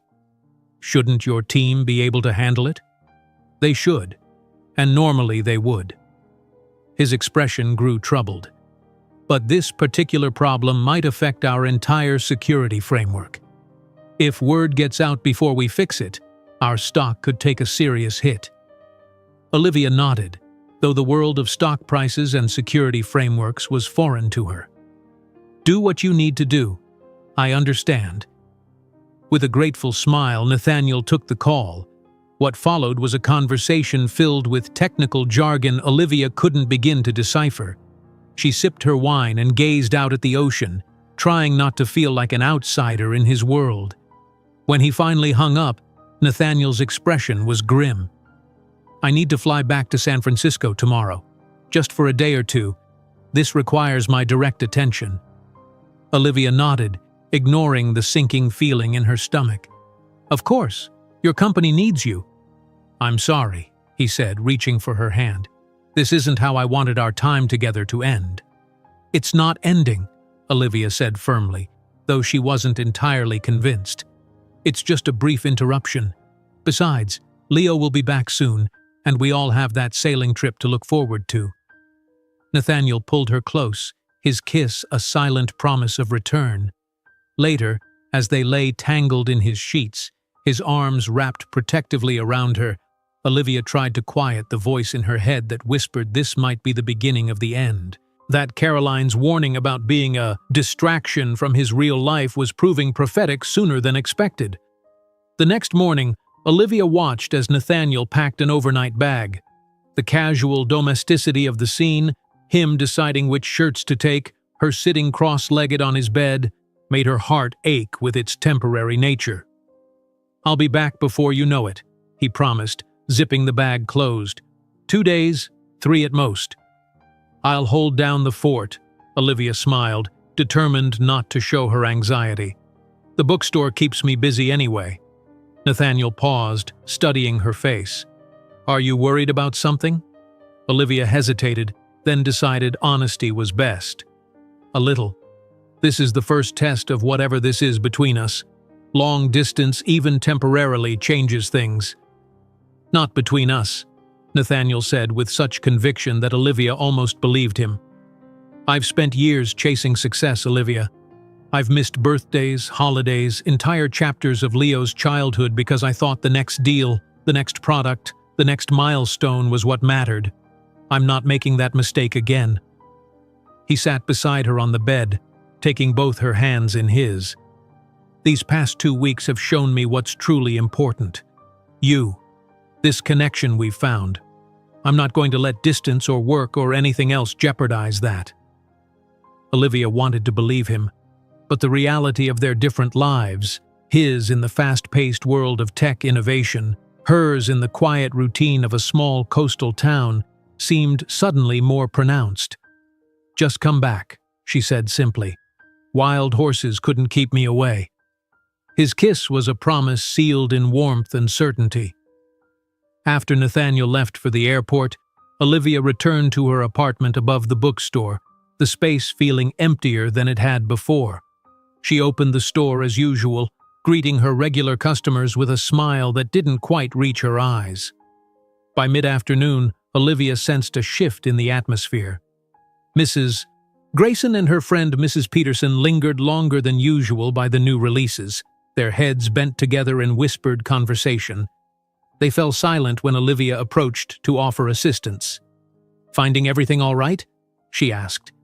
"Oh, yes, dear," Mrs. Grayson said with a knowing smile.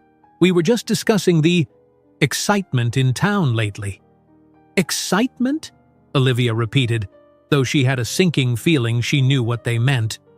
"Well, it's not every day that Sandpoint hosts a tech billionaire," Mrs. Peterson chimed in, "especially one who seems to have taken quite an interest in our local businesses."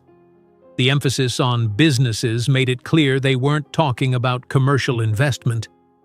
"Nathaniel has been enjoying his time here with his son," Olivia said neutrally. "Sandpoint has a lot to offer visitors." "Indeed it does," Mrs. Grayson nodded, her eyes twinkling. "Though I hear young Leo has been away with his mother these past 2 weeks while Mr. Reed has remained locally engaged."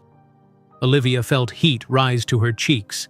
Small towns thrived on gossip, but she hadn't expected to become its subject quite so quickly. "Nathaniel had some work to catch up on while Leo is with his mother," she said, her tone cooling. "Now, can I help you find anything specific today?" The women exchanged glances before Mrs. Peterson selected a mystery novel and Mrs. Grayson picked up the latest bestseller. As Olivia rang up their purchases, Mrs. Grayson leaned in confidentially. "Just be careful, dear. Men like that, they're from a different world. They play by different rules." "Thank you for your concern," Olivia replied stiffly. "But I'm quite capable of managing my own affairs." As the day progressed, Olivia became increasingly aware of the sidelong glances and hushed conversations that fell silent when she approached. By closing time, her patience was worn thin. When her sister Kate called, it was almost a relief to have someone to vent to. "The whole town is talking about us," Olivia complained as she locked the store's front door. "Mrs. Grayson practically warned me off him like I'm some naive teenager." "Well, you have been spending a lot of time with him," Kate pointed out. "And he is pretty newsworthy around here. What did you expect?" "I expected people to mind their own business," Olivia grumbled, climbing the stairs to her apartment. "In Sandpoint?" Kate laughed. "Dream on, sis. So where is the handsome billionaire tonight?" Olivia's mood deflated further. "Back in San Francisco. Some work emergency." "Ah," Kate's tone was carefully neutral. "And when is he coming back?" "Soon. A couple of days." Olivia sank onto her couch, suddenly exhausted. "He had to go, Kate. His company is facing some kind of security crisis." "I'm sure it is," Kate said diplomatically, "and I'm sure he'll be back exactly when he says." "But," Olivia prompted, hearing the unspoken reservation in her sister's voice. Kate sighed. "No, but. I want you to be careful, Liv. Not because he's rich or famous, but because this happened so fast. 2 weeks ago, you didn't even know each other. Now you're practically living together." "We're not living together," Olivia protested, though she had spent more nights at Nathaniel's home than her own recently. "You know what I mean. This has been intense from the start. The rescue, the gratitude, the immediate connection. I just don't want to see you hurt if it turns out to be more of a vacation romance for him." Olivia wanted to argue, to defend what she and Nathaniel had built in these 2 weeks. But hadn't she harbored the same fears herself? "I care about him, Kate," she said quietly. "More than I expected to, and I think he feels the same." "I hope he does," Kate said sincerely. "Just keep your eyes open, okay? And remember that no matter what happens, you've got me." After hanging up, Olivia tried to distract herself with a book, but her mind kept wandering to Nathaniel. Was he in meetings now? Had they solved the security problem? Was he thinking about her? Her phone chimed with a text. "Missing you already. The hotel room feels empty without you. Call when you can?" The simple message eased some of her anxiety. She called immediately, and Nathaniel answered on the first ring. "Hi," she said, suddenly shy. "There you are." His voice was warm, enveloping her across the miles. "How was your day?" "Apparently we're the talk of the town," Olivia told him about Mrs. Grayson and the whispers in the bookstore. Nathaniel chuckled. "I'm sorry. I should have warned you. Being seen with me sometimes comes with unwanted attention." "It's not the attention that bothers me," Olivia admitted. "It's the assumptions. That this is temporary, that you'll leave and never look back." A brief silence followed. Then Nathaniel spoke, his voice serious. "Is that what you're worried about too?" "Maybe," Olivia conceded. "This has all happened so quickly, Nathaniel, and our lives are so different. You're there dealing with tech crises and company stock prices while I'm here selling paperbacks and fending off nosy neighbors. And missing me, I hope," he added softly. "Of course I'm missing you. That's part of the problem." "It's not a problem, Olivia. It's a sign that what we have is real." Nathaniel's conviction was unwavering. "The meetings today, the corporate fires I'm putting out, they're part of my job, but they're not my life. Not anymore. My life is Leo, and now it's you too." His words wrapped around her heart like a warm embrace. "I want to believe that." "Then believe it, because it's true." The sound of a door opening came through the phone. "I have to go. The team is here with updates, but I'll call you later and I'll be back as soon as humanly possible." "Go save your company," Olivia said, forcing lightness into her tone. "I'll be here." After they hung up, Olivia stared at her phone, wondering if his confidence was justified. Could they really bridge the gap between their worlds? Or was Kate right to be concerned about the whirlwind nature of their relationship? The next morning, Olivia woke to a text from Nathaniel. Good news and bad news. Good. We found the security flaw. Bad. Fixing it requires more time than expected. Might be another day or two before I can return. Missing you terribly." Olivia typed back a supportive response, ignoring the twinge of disappointment. One more day was reasonable. 2 was still manageable. But the "or 2" left a door open to an indefinite delay that made her uneasy. As she prepared to open the bookstore, her phone chimed with a news alert. Her heart dropped as she read the headline, "Reed Enterprises stock plummets amid security concerns.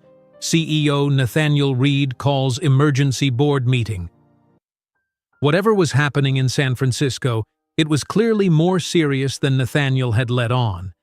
And as Olivia flipped the sign to "Open," she couldn't shake the feeling that the fairy tale of the past 2 weeks was slowly dissolving, giving way to a reality neither of them had been ready to face. One day stretched into 3, then 5, then a full week. Olivia and Nathaniel's communication, initially constant and reassuring, began to show signs of strain. Their phone calls grew shorter, often interrupted by urgent matters on his end. Texts that had once been thoughtful and intimate became brief updates and apologies. "Another emergency board meeting. Can't talk tonight. So sorry. Miss you." Olivia stared at the latest message, trying to ignore the hollow feeling in her chest. She understood intellectually that Nathaniel was dealing with a genuine crisis. The business news had been dominated by reports of Reed Enterprises' security breach and the potential fallout for clients and shareholders. But understanding didn't ease the ache of his absence or quiet the doubts that grew louder with each passing day. The bookstore provided some distraction, though sales remained dismally low. Olivia was reviewing the monthly accounts, a depressing task at the best of times, when the bell above the door chimed. She looked up to see Kate entering, carrying 2 takeout cups from the cafe next door. "I thought you could use this," Kate said, placing one of the cups on the counter. "Extra shot of espresso, just how you like it."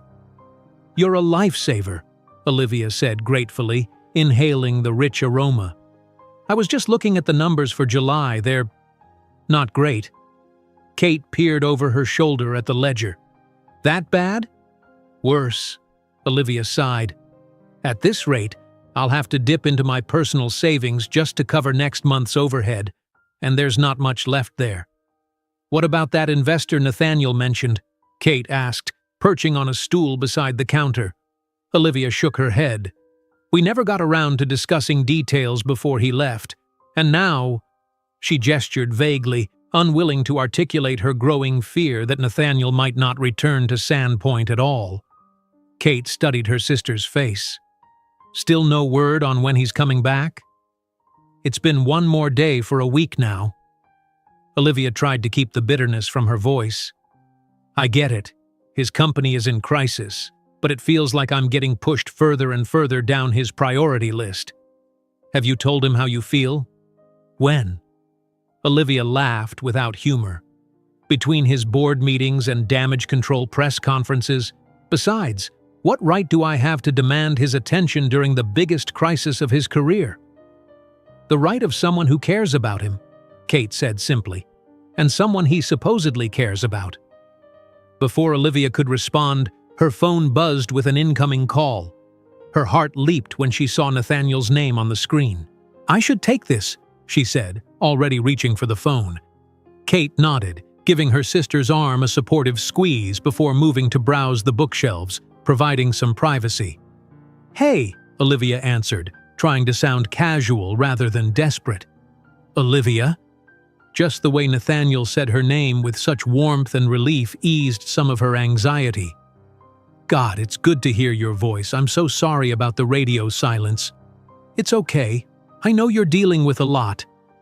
Olivia moved toward the back of the store, lowering her voice. "How are things going?" Nathaniel sighed heavily. "It's been a nightmare. The security vulnerability was worse than we initially thought. We've had to rebuild significant portions of our framework, issue emergency patches to all our clients, and deal with a PR disaster. The stock has dropped 30%. I'm sorry, Olivia said, genuinely concerned for him. Is there anything I can do? Just talking to you helps more than you know. His voice softened. I miss you, Olivia. The condo feels empty. I keep thinking about those nights on the deck, watching the sunset with you. I miss you too, she admitted, the words inadequate for the ache in her chest. When do you think you'll be able to come back? There was a brief hesitation before Nathaniel answered. That's actually why I called. We've managed to contain the immediate crisis, but the board wants to accelerate the launch of our new security protocol to restore investor confidence, which means I'll need to stay in San Francisco for at least another 2 weeks. Olivia's heart sank. 2 more weeks, which might become 3, then 4. I see, she said quietly. I hate this as much as you do, Nathaniel continued, but I can't delegate this responsibility. Not when the company's future is at stake. Thousands of jobs depend on me getting this right. I understand, Olivia said, because what else could she say? That she wanted him to abandon his company in its hour of need, that she resented being second to his professional obligations? Both were true, but neither was fair. Leo will be back with Caroline in 2 days, Nathaniel added. I've arranged for them to stay at the house in Sandpoint. I was hoping, well, maybe you could check in on them occasionally. Leo would love to see you. Olivia frowned, a new uneasiness taking root. Caroline is okay with that? She suggested it, actually. Nathaniel sounded surprised himself. Said Leo hasn't stopped talking about you and it would be good for him to have a familiar face around while I'm gone. Oh, well, of course I'll visit him. The thought of seeing Leo brightened her mood slightly. We never did get to go sailing. Maybe you could take him? There's a service at the marina that provides captains. I'll arrange everything. The offer was generous, thoughtful even. Yet Olivia couldn't shake the feeling that she was being managed, assigned a role in Leo's life that fit neatly into Nathaniel's absence. Olivia? Are you still there? Yes, sorry. She forced a lightness into her tone. That sounds nice. I'm sure Leo will enjoy it. Thank you. The relief in Nathaniel's voice was palpable. You're amazing, you know that? Most women would be furious with me right now. I'm not most women, Olivia said, the words coming out more sharply than intended. No, you're not, Nathaniel agreed, missing or choosing to ignore her tone. You're extraordinary, and I promise, as soon as this situation is under control, I'll make it up to you. We'll pick up right where we left off. But Olivia was beginning to wonder if that was possible, whether the intimate connection they'd forged during those perfect 2 weeks could survive the reality of his demanding career and their fundamentally different lives. I should go, she said, noting a customer entering the store. Good luck with everything. Olivia, wait. Nathaniel's voice took on an urgency that made her pause. I know this isn't what either of us wanted, but what we have, it's worth fighting for. I believe that. Do you? The question hung between them, laden with unspoken fears and hopes. Olivia closed her eyes, remembering the feel of his arms around her, the way his laughter made her heart race, the sense of possibility she'd felt in his presence. Yes, she said finally. I do. Then we'll get through this. I promise. The conviction in his voice was almost enough to quiet her doubts. Almost. After they hung up, Olivia returned to the counter where Kate was waiting with knowing eyes. 2 more weeks, Olivia said in answer to her sister's unasked question. At least, Kate added, not unkindly. At least, Olivia agreed, the reality of the situation settling heavily on her shoulders. True to Nathaniel's word, Caroline and Leo arrived in Sandpoint 2 days later. To Olivia's surprise, Caroline called her personally to invite her to dinner at the Cliffside house. Leo has been begging to see you, Caroline explained, her tone polite if not warm. And I thought it might be good for us to get to know each other better, given your relationship with Nathaniel. Olivia agreed, curious about this apparent change in Caroline's attitude. When she arrived at the house that evening, Leo greeted her with enthusiastic hugs and rapid-fire stories about his time in San Francisco.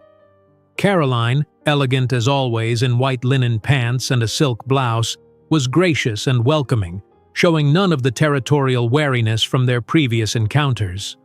Over a dinner prepared by a local chef Caroline had hired, the conversation flowed with surprising ease. Leo dominated much of it with his 8-year-old's exuberance, but during moments when he was distracted by dessert or a passing boat visible from the window, Caroline engaged Olivia in more serious discussion. "Nathaniel tells me your bookstore is experiencing some financial difficulties," she said as they moved to the deck for after-dinner coffee, Leo having been sent to get ready for bed. Olivia nearly choked on her coffee. "He told you that?" "We do talk," Caroline said with a small smile. "Despite our divorce, we're still connected through Leo and certain business interests. Nathaniel mentioned you might benefit from some investment." "Did he ask you to help?" Olivia felt a flush of embarrassment at the thought of Nathaniel discussing her financial problems with his ex-wife. "Not at all, but I happen to have some experience in this area." Caroline settled more comfortably in her chair. "Before I married Nathaniel, I worked in venture capital, specializing in retail businesses. These days I manage a small investment fund focusing on women-owned enterprises." Olivia blinked in surprise. Somehow she had never considered that Caroline might have her own career, her own expertise beyond being Nathaniel's ex-wife and Leo's mother. "I didn't know that," she admitted. "Most people don't look beyond the ex-Mrs. Reed label," Caroline said without bitterness. "But I've built something I'm proud of, and I might be able to help you if you're interested." "Why would you want to?" Olivia asked bluntly. Caroline considered the question, her gaze moving out to the darkening ocean. "Because Leo cares about you. Because I've seen the way your bookstore brings joy to this community. And because I believe women should support each other, especially in business." There was a sincerity in her voice that Olivia hadn't expected. Still, caution made her hesitate. "I'm not looking for charity." "Neither am I offering it," Caroline countered. "I'm talking about a legitimate investment opportunity, one that would benefit us both." Before Olivia could respond, Leo reappeared in his pajamas, asking for a bedtime story. The business discussion was shelved, but Caroline's offer lingered in Olivia's mind long after she had left the cliffside house and returned to her small apartment. The next morning brought another disappointment. A text from Nathaniel informed her that he wouldn't be able to call that day, or likely the next, due to marathon strategy sessions with the executive team.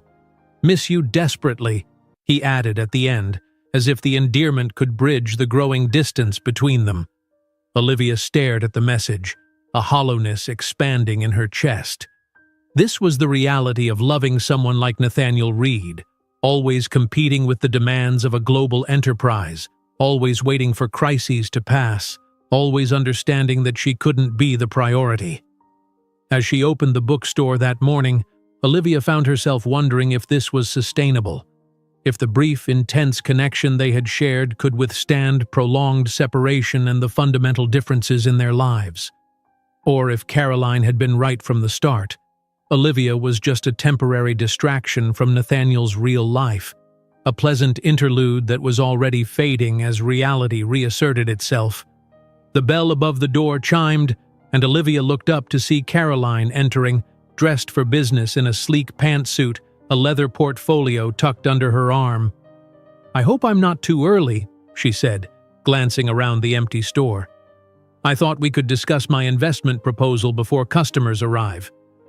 Olivia hesitated, torn between professional interest and personal caution. Something about Caroline's timing, appearing just as Olivia's relationship with Nathaniel was showing signs of strain, felt too convenient to be coincidental. Yet the reality remained. Hart's Books was failing, and without intervention, Olivia would lose not just her livelihood but her parents' legacy. Could she afford to refuse help, even if it came from such an unexpected source? "Coffee?" Olivia offered, gesturing toward the small cafe area in the corner of the store.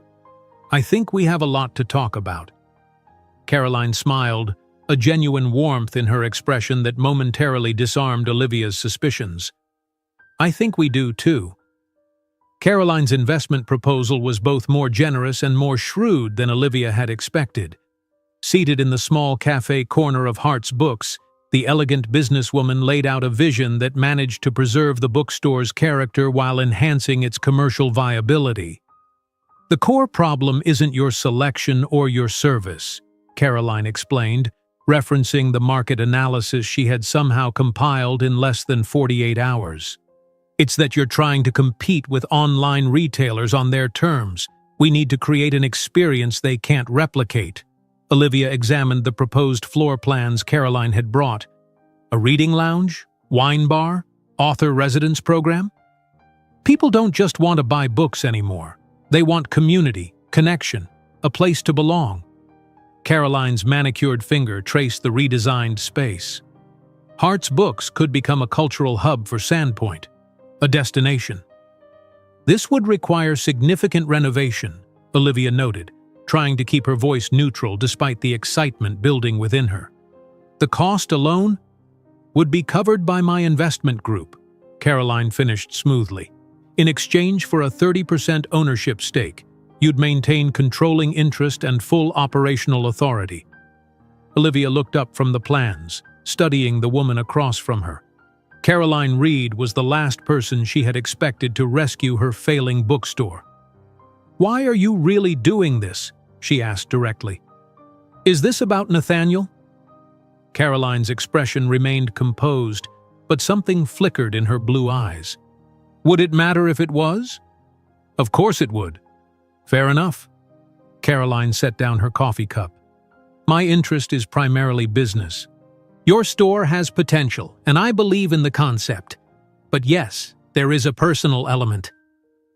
Olivia braced herself, expecting some veiled warning about staying away from Nathaniel, some complex manipulation designed to drive a wedge between them. "Leo loves this place," Caroline said instead. "He loves the books, the atmosphere, and he cares about you. If you closed, it would hurt him, and despite what you might think of me, I don't want to see that happen." The sincerity in her voice was disarming. "That's not what I expected you to say." A small smile curved Caroline's lips. "Let me guess. You thought this was some elaborate scheme to separate you from Nathaniel?" Olivia felt her cheeks warm. The thought had crossed my mind. "I won't pretend I wasn't concerned when you first entered our lives," Caroline admitted. "But I've watched you with Leo. I've seen how you care for this store, this community. You're not what I expected, Olivia Hart." "Neither are you," Olivia replied honestly. Caroline's laugh was surprisingly warm. "We ex-wives often get cast as the villain. It's refreshing not to be viewed that way." She gathered her materials, sliding them into a sleek portfolio. "Take some time to think about the proposal. Talk to your lawyer if you have one. This isn't a decision to rush into." As Caroline stood to leave, Olivia found herself asking, "Does Nathaniel know about this?" "No," Caroline said firmly. "And I'd prefer to keep it that way for now. This is between us, woman to woman, business person to business person. Nathaniel has enough on his plate without getting involved in my investment decisions or your business choices." After Caroline left, Olivia spent the quiet morning hours studying the proposal. The more she examined it, the more she recognized its brilliance. Caroline had identified exactly what Hart's Books needed to survive in the digital age. Transformation from a simple retail space into an experience, a community gathering place where books were just the beginning. By lunchtime, Olivia had nearly convinced herself to accept the offer. The only thing holding her back was a nagging sense that she should discuss it with Nathaniel first. But why? Hart's Books was her business, her responsibility. And Nathaniel was unavailable anyway, consumed by his own corporate crisis. Her phone buzzed with a text from an unexpected source. "Leo wants to know if you can take him sailing tomorrow. Driver will drop him at the store at 10 a.m. if that works for you. Caroline." Olivia smiled, warmth spreading through her at the thought of spending time with Leo. She texted back her agreement, then impulsively added, "And yes to the investment proposal. Let's talk details soon." The decision made, Olivia felt a curious mixture of excitement and trepidation. She was saving her bookstore, potentially transforming it into something even more meaningful than before. Yet she had done so by entering into a business relationship with her boyfriend's ex-wife without telling him. "It's just business," she told herself firmly. "There's nothing wrong with accepting a sound investment." But as she closed the store that evening, Olivia couldn't shake the feeling that the lines between personal and professional were blurring in ways that might prove problematic. That night, Nathaniel called unexpectedly. His voice sounded tired but more relaxed than it had in days. "We've turned a corner," he said after they'd exchanged greetings. "The new security protocol is holding up in testing. If all goes well, I might be able to return to Sandpoint by the end of next week." "That's wonderful news," Olivia said, genuine relief flooding through her. "You sound exhausted, though." "I am. I've been sleeping in my office most nights." There was a rustling sound, as if he were stretching. "But hearing your voice makes it better. How are things there? Has Leo been behaving for Caroline?" "Actually, I'm taking him sailing tomorrow," Olivia said, curling up on her couch. "Caroline suggested it." "Really?" Nathaniel sounded surprised. "That's unusually accommodating of her." Something in his tone made Olivia hesitate. Should she mention the investment proposal? It seemed like the perfect opening. But then Nathaniel continued, "I'm glad you two are getting along. It makes things easier for everyone, especially Leo." He paused. "I've been thinking a lot about the future, Olivia, about what happens after this crisis is resolved." Her heart quickened. "Oh?" "These weeks apart have been clarifying. I don't want to be separated like this again. I don't want to miss another moment with you or with Leo." "What are you saying?" Olivia asked, hardly daring to hope. "I'm saying that when I come back, I want to discuss making some changes, finding a way to spend more time in Sandpoint, maybe bringing you to San Francisco sometimes too." His voice softened. "Building something real, something lasting." The words should have filled Olivia with joy. Instead, she felt a complicated knot of emotions. Happiness, yes, but also guilt about the secret business arrangement with Caroline, and uncertainty about whether Nathaniel's vision of their future could actually work. "That sounds wonderful," she said, pushing aside her doubts. This wasn't the time for difficult conversations, not when he was still in the midst of a corporate crisis. "I've missed you so much." "I've missed you too," he replied, his voice warm with feeling. "More than I can express. Being apart from you has been the hardest part of this whole ordeal." They talked for nearly an hour, longer than they had in days. By the time they hung up, Olivia felt reconnected to him, the distance between them somehow less daunting. Yet the unspoken secret of Caroline's investment hung over her like a cloud, casting a shadow on her otherwise brightening mood. The next morning dawned clear and perfect for sailing. Leo arrived at the bookstore promptly at 10, bubbling with excitement. The driver Caroline had arranged took them to the marina, where a sleek sailboat awaited with a captain who introduced himself as Miguel. "Dad said you're the best swimmer ever," Leo chattered as they boarded. "Can you teach me to swim better? I don't want to drown again." Olivia's heart melted at his earnest request. "Of course I can. We can start with some basics right after our sail if you'd like." Leo beamed, his small hand slipping naturally into hers as they found seats on deck. Miguel showed them how to adjust the sails and explained the basics of navigation, letting Leo take the wheel under close supervision. Watching the boy's face light up with accomplishment, Olivia felt a surge of affection that surprised her with its intensity. In just a few short weeks, Leo had carved out a place in her heart that she hadn't known was empty. "Look, Olivia! Dolphins!" Leo pointed excitedly at several sleek forms cutting through the waves alongside their boat. "They're beautiful," she agreed, wrapping an arm around his shoulders. "They must like you." "Dad says they're good luck," Leo informed her seriously. "He says seeing dolphins means something special is going to happen." Is that so? Olivia smiled. Well, we'll have to keep our eyes open for something special then. Leo nodded, then looked up at her with sudden solemnity. Are you going to be my dad's girlfriend forever? The question caught Olivia off guard. Well, your dad and I care about each other very much. Mom says you make him happy, Leo continued. She says he smiles more when he talks about you. Did she really say that? Olivia asked, surprised by Caroline's apparent endorsement. Uh-huh. And she said you're smart too because of your bookstore. Leo turned his attention back to the dolphins. I think you should marry Dad and be my stepmom.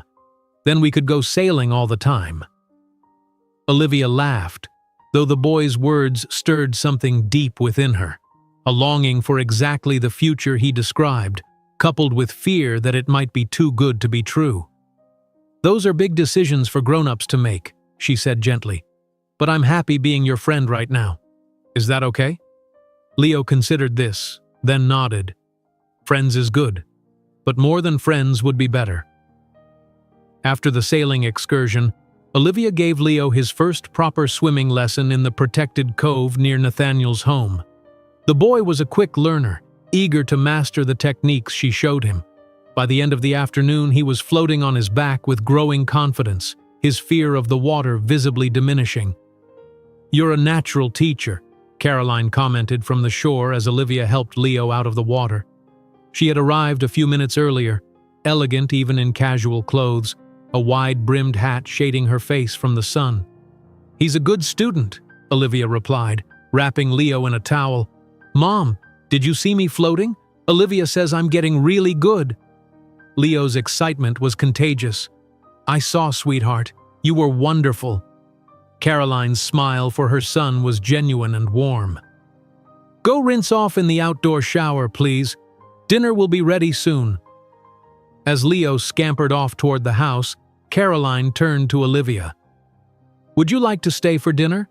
I've had Martina prepare enough for 3. The invitation was unexpected, but not unwelcome. I'd like that, thank you. Over a delicious meal on the terrace, with Leo regaling them with stories about dolphins and sailing adventures, Olivia found herself enjoying Caroline's company far more than she had anticipated. The woman was intelligent, witty, and surprisingly easy to talk to when she wasn't being protective of her territory. After Leo was sent upstairs to prepare for bed, Caroline brought out 2 glasses of wine. I've drafted the investment agreement, she said, transitioning smoothly from social to business. My lawyer will send it over tomorrow for your review. Thank you, Olivia said, taking the offered glass. I still can't quite believe this is happening. A month ago, I was resigned to closing the store by Christmas. And now? Caroline prompted. Now I'm entering a business partnership with my boyfriend's ex-wife, who until recently seemed to view me as a threat. Olivia couldn't help but laugh at the absurdity of the situation. Life takes strange turns.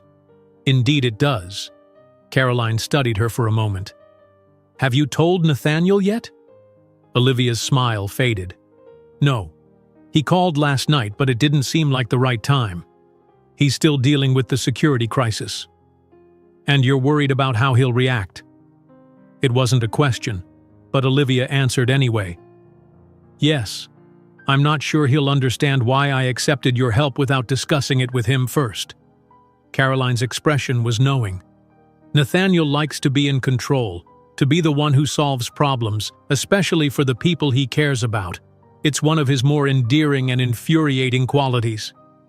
You still know him well, Olivia observed. 10 years of marriage leaves its mark. Caroline swirled the wine in her glass. We weren't always at odds, you know. Before the ambition and the company took over, before Leo, we were good together. There was no bitterness in her voice, just a reflective acceptance that made Olivia wonder what Caroline's true feelings for Nathaniel might be. What happened? She asked, then immediately regretted the personal question. I'm sorry. That's none of my business. It's a fair question. Caroline looked out at the darkening ocean. Success happened. Reed Enterprises took off and suddenly Nathaniel was working 18-hour days, traveling constantly. I was pregnant with Leo, feeling abandoned. We both made mistakes, said things we couldn't take back. She turned back to Olivia, her expression composed once more. But that's ancient history. The point is, I understand him. And if you want this relationship to work, you need to maintain your independence. Don't let Nathaniel's world swallow yours whole. The advice resonated uncomfortably with Olivia's own fears. Is that what happened to you? Caroline's smile was tinged with sadness. For a time, I gave up my career to be Mrs. Nathaniel Reed, perfect corporate wife and mother. It took the divorce for me to rediscover who I was, who I am, beyond those roles. She stood, signaling an end to the conversation. Tell him about our arrangement soon, Olivia, before he returns. It will be better coming from you than from me. Olivia nodded, knowing Caroline was right. The longer she kept this secret, the more it would seem like a betrayal when Nathaniel eventually discovered it. That night, she drafted and deleted multiple texts to Nathaniel, trying to find the right words to explain her business deal with his ex-wife. But how could she convey something so complex in a text message? And wouldn't it be better to wait until they could speak properly on the phone? Her indecision was resolved the next morning when she woke to a message from Nathaniel. Major breakthrough. Heading into 48 hours of final testing and implementation. Will be largely unreachable. Call you when it's done. Love you. The word love jumped out at her, the first time he had used it, even in text. Yet it came alongside another announcement of his unavailability, another reminder of the demands that would always compete for his attention. Olivia stared at the message for a long time, her emotions a tangled mess of longing, frustration, and uncertainty. Then she set her phone aside and began preparing for the day ahead, a day that would include signing papers that tied her future to Caroline Reed's vision for Hart's books, for better or worse. The investment agreement sat on Olivia's desk, the elegant fountain pen Caroline had provided resting beside it. Her lawyer, an old friend of her father's who had reviewed the contract pro bono, had pronounced it remarkably fair and even generous. There was nothing to prevent her from signing except the growing knot of anxiety in her stomach. She glanced at her phone. No new messages from Nathaniel. It had been nearly 48 hours since his last text about being unreachable during final testing. Part of her wanted to wait until she could discuss the partnership with him, but another part, the fiercely independent bookseller who had kept her parents' legacy alive through sheer determination, bristled at the idea that she needed his approval. "It's my business," she reminded herself aloud, "my decision."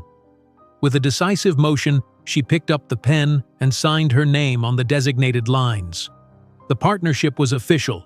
Caroline Reed's investment firm now owned 30% of Hart's books, and Olivia had the capital needed to transform the struggling store into something new and vibrant. She took a photo of the signed document and texted it to Caroline with a simple message. "It's done."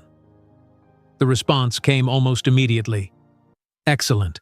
The contractor will contact you tomorrow to schedule the initial walkthrough. Dinner at the house tonight to celebrate? Leo has been asking for you."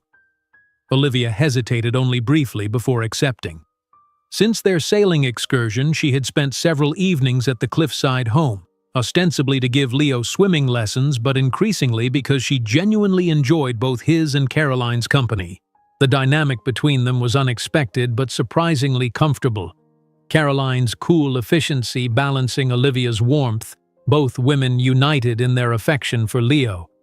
That evening, as they shared a meal on the terrace overlooking the bay, Caroline raised her wine glass in a toast.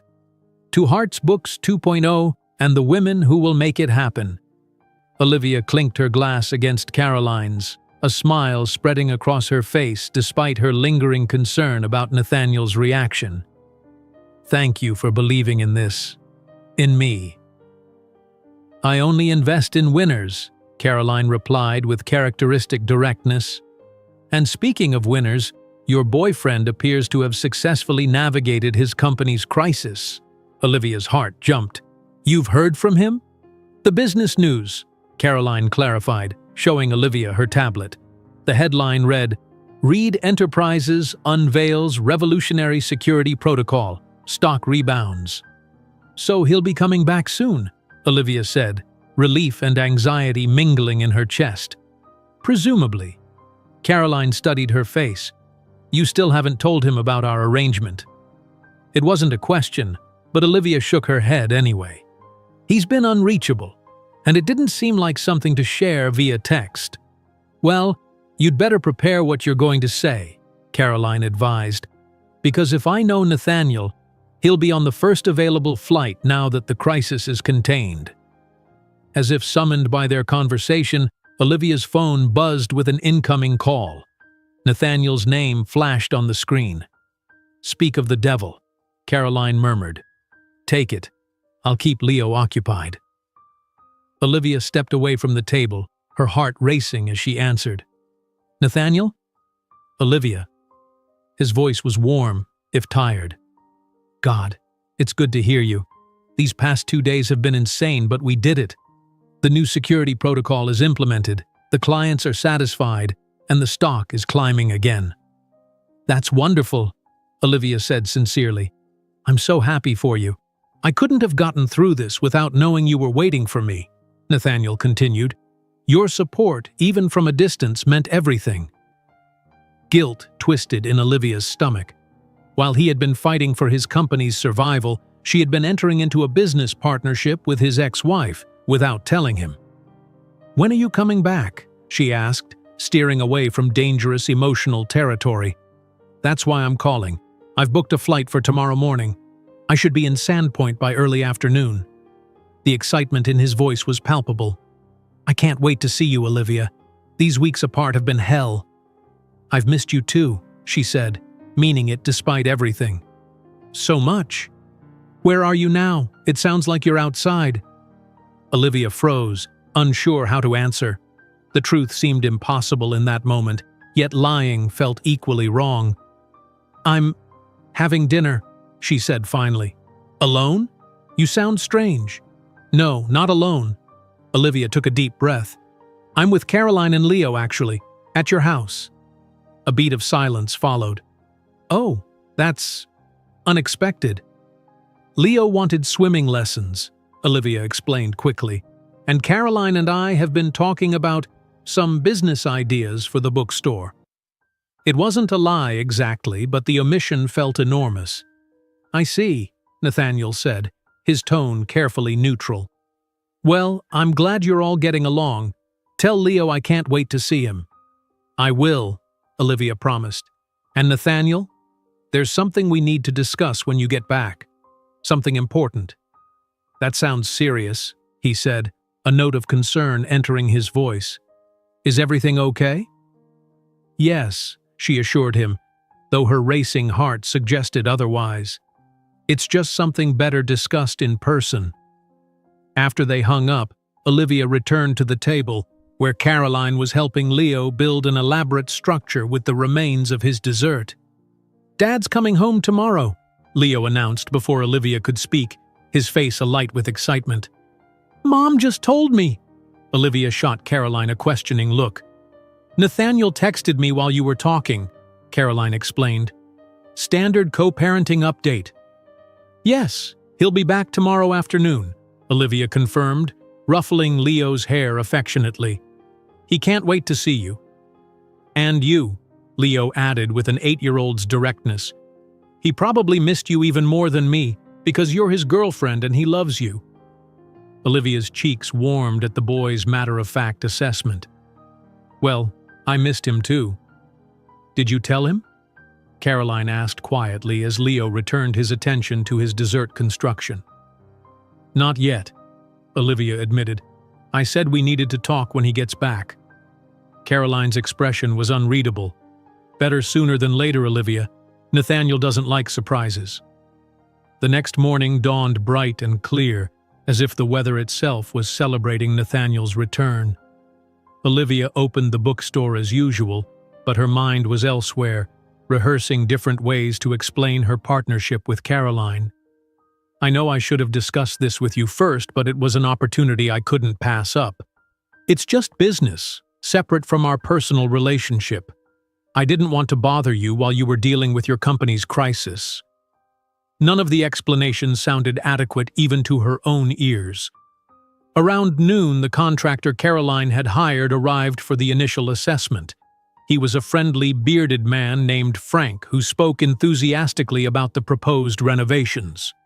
"We can retain all the original character while modernizing the space," he explained, gesturing around the store. "Keep these beautiful hardwood floors, expose more of the brick walls, add some comfortable seating areas. The wine bar would go there, in what's now the reference section."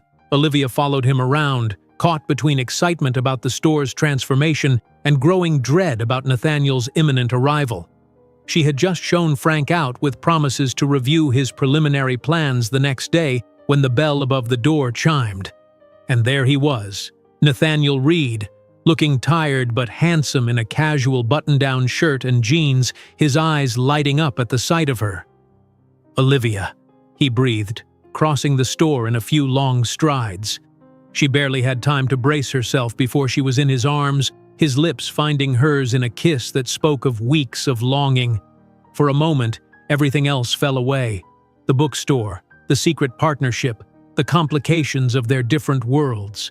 There was only Nathaniel, solid and real, and here at last. When they finally broke apart, both a little breathless, Nathaniel kept his arms around her waist. "God, I've missed you," he murmured, resting his forehead against hers. "I've missed you too," Olivia said, her heart racing with both joy and apprehension. "How was your flight?"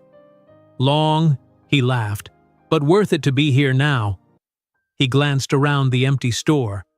"Can you close early? I thought we could go somewhere quiet to talk. I have some things I want to discuss with you." The earnestness in his expression made Olivia's stomach tighten with nerves. "Actually, I have something I need to tell you first." Nathaniel's brow furrowed. "That sounds serious." "It's not bad," Olivia hurried to reassure him. "At least I don't think it is. It's about the bookstore. And Caroline." "Caroline?" Now he looked truly puzzled. "What does my ex-wife have to do with your bookstore?" Before Olivia could answer, the door chimed again. She turned to see Caroline herself entering, elegant as always in a designer dress that probably cost more than Olivia's monthly rent. "Nathaniel," Caroline greeted him with a polite nod. "Welcome back. Leo is excited to see you later." Nathaniel's confusion deepened. "Caroline, what are you doing here?" "I had a meeting scheduled with Olivia," Caroline replied smoothly, "to discuss the renovation timeline, but I see you've arrived earlier than expected." "Renovation timeline?" Nathaniel repeated, looking between the two women. "What renovation?" Olivia took a deep breath. "That's what I was about to explain. Caroline's investment firm has purchased a 30% stake in Hart's Books.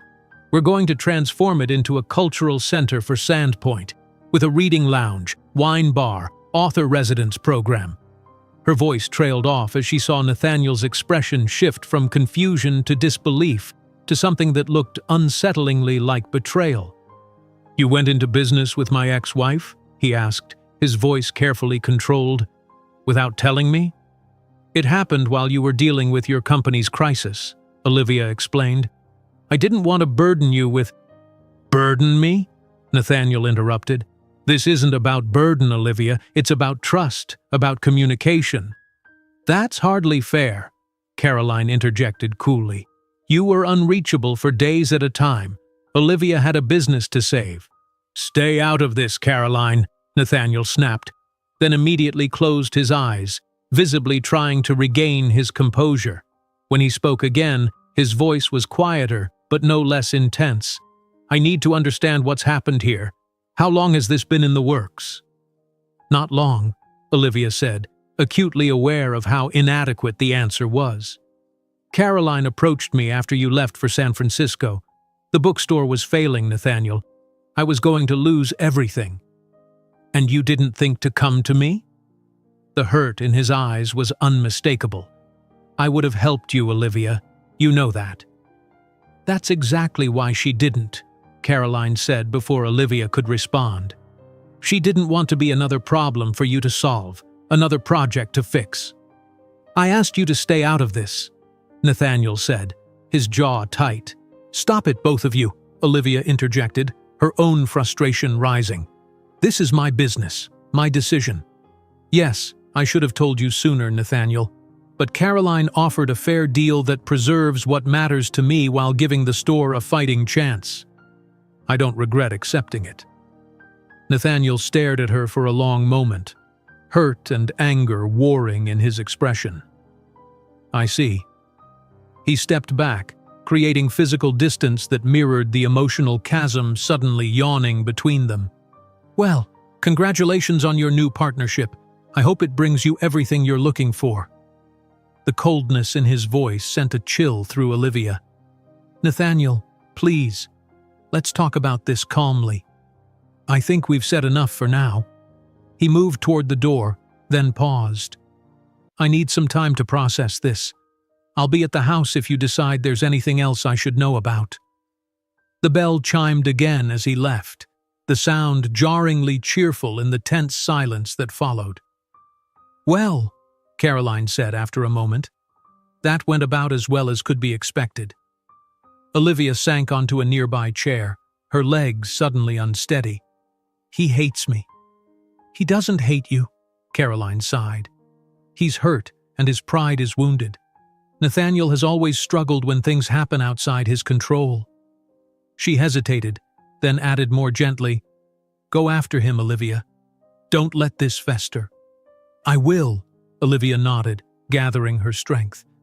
But first I need to understand something. Did you know this would happen?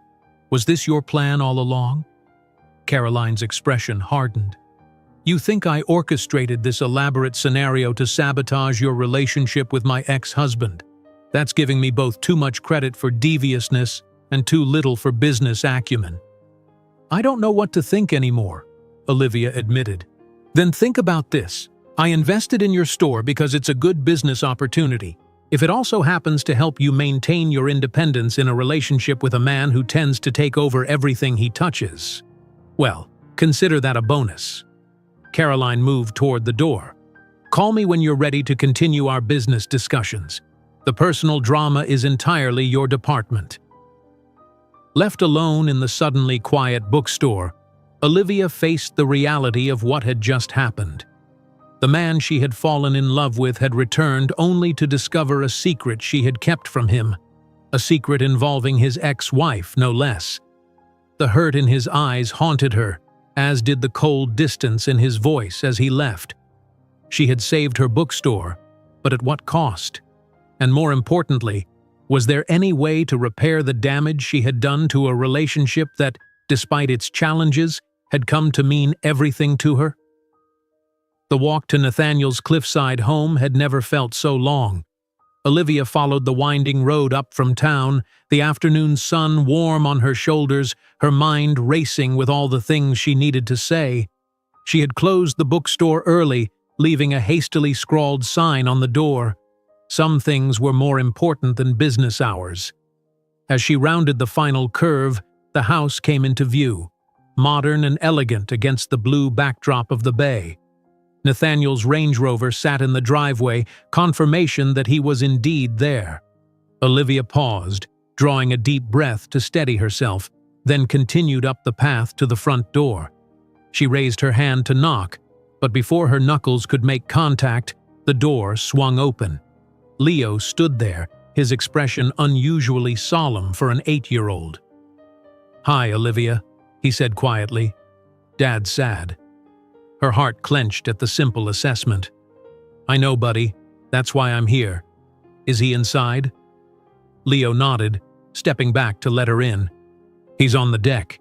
He told me he wanted to be alone, but I think he really wants to see you." Olivia smiled despite her nerves, touched by the boy's insight.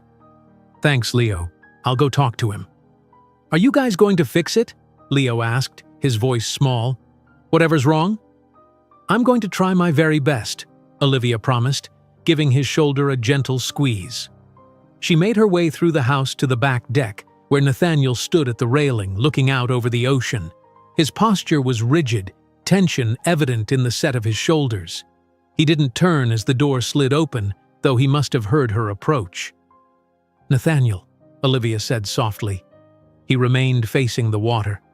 "I thought I made it clear I needed some time." "You did," she acknowledged. "But I've learned that sometimes the hardest conversations are the ones we need to have most urgently." This earned her a sideways glance. "Learned from whom? My ex-wife, your new business partner?" The bitterness in his tone stung, but Olivia refused to be deterred.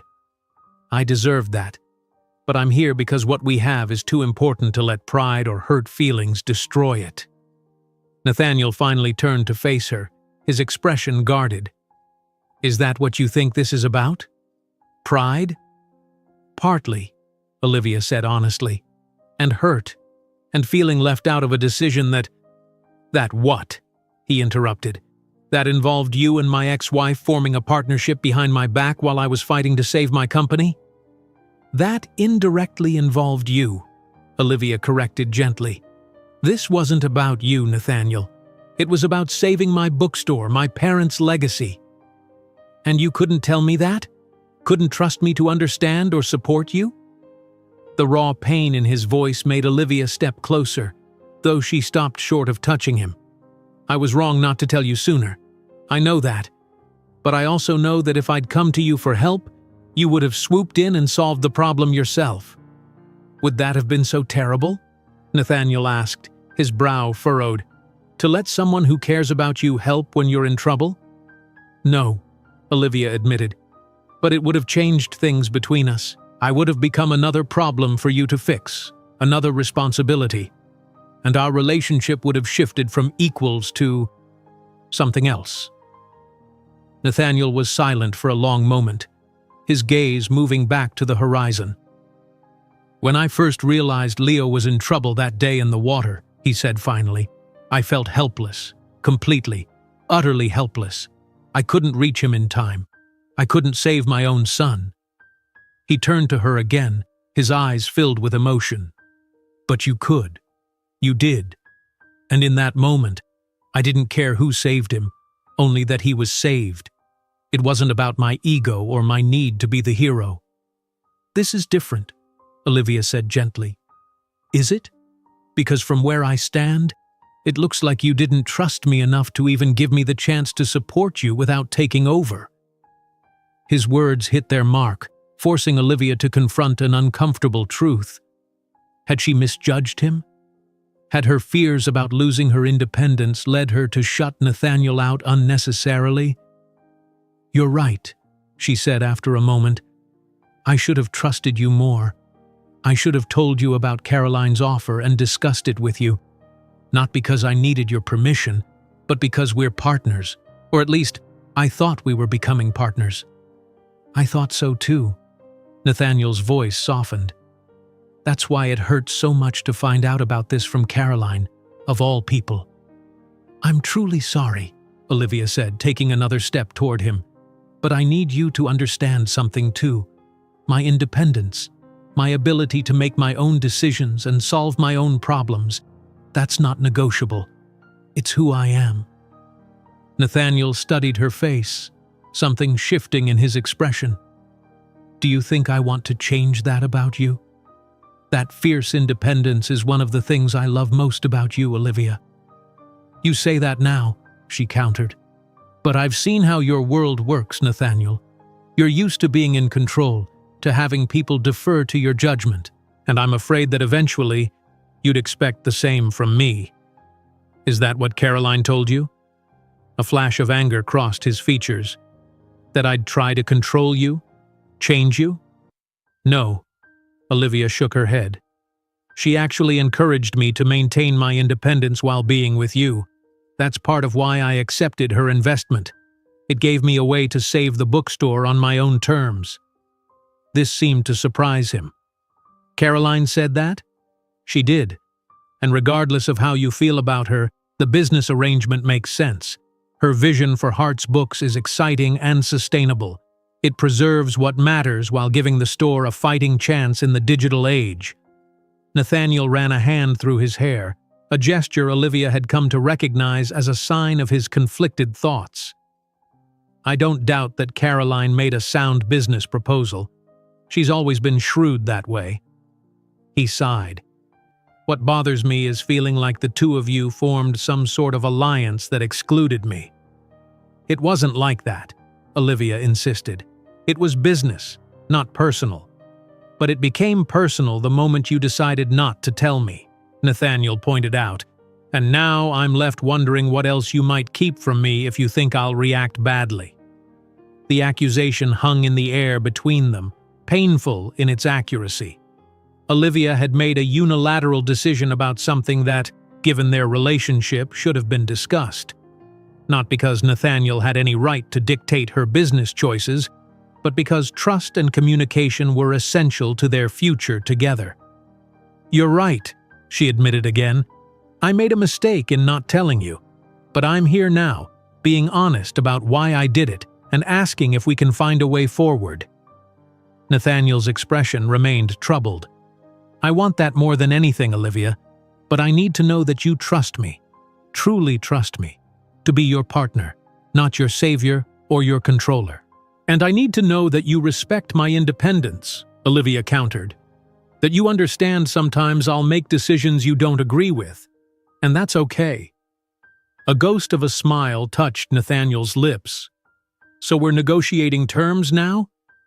Maybe we are, Olivia said, allowing herself a small smile in return. Is that a problem, Mr. CEO? Not at all, Ms. Bookseller. Some of the tension seemed to leave his body. In fact, I find your negotiation skills quite attractive. The shift in his tone, the warmth returning to his eyes, gave Olivia hope. She closed the remaining distance between them, placing her hands lightly on his chest. I do trust you, Nathaniel, and I promise to be more open going forward. No more secret business deals with your ex-wife. Just the one is plenty, he agreed, his arms slowly encircling her waist. And I promise to respect your independence, to support without trying to control. Does this mean you forgive me? Olivia asked, her heart hammering in her chest. Nathaniel's eyes searched hers. I'm working on it. But there's something I need to say first, something I've been wanting to tell you since before all this happened. What is it? She asked, suddenly nervous again. I love you, Olivia Hart, he said simply. I think I've loved you since the moment you pulled my son from the water. And while I might not always understand your decisions, I will always, always love the woman who makes them. Tears welled in Olivia's eyes at the raw honesty in his voice. I love you too, she whispered. So much that it terrifies me sometimes. Nathaniel pulled her closer, resting his forehead against hers. Being terrified together is better than being certain apart. Their lips met in a kiss that spoke of forgiveness, of love, of promises for the future. When they finally broke apart, both a little breathless, they became aware of a small cough from the doorway. Leo stood watching them, a tentative smile on his face. Did you fix it? He asked.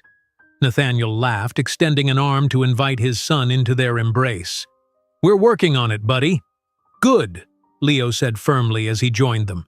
Because I already told Mom that Olivia is going to be my stepmom someday, and I don't want to be wrong. Both adults froze, exchanging startled glances over the boy's head. Oh, did you now? Nathaniel asked, his tone deliberately light.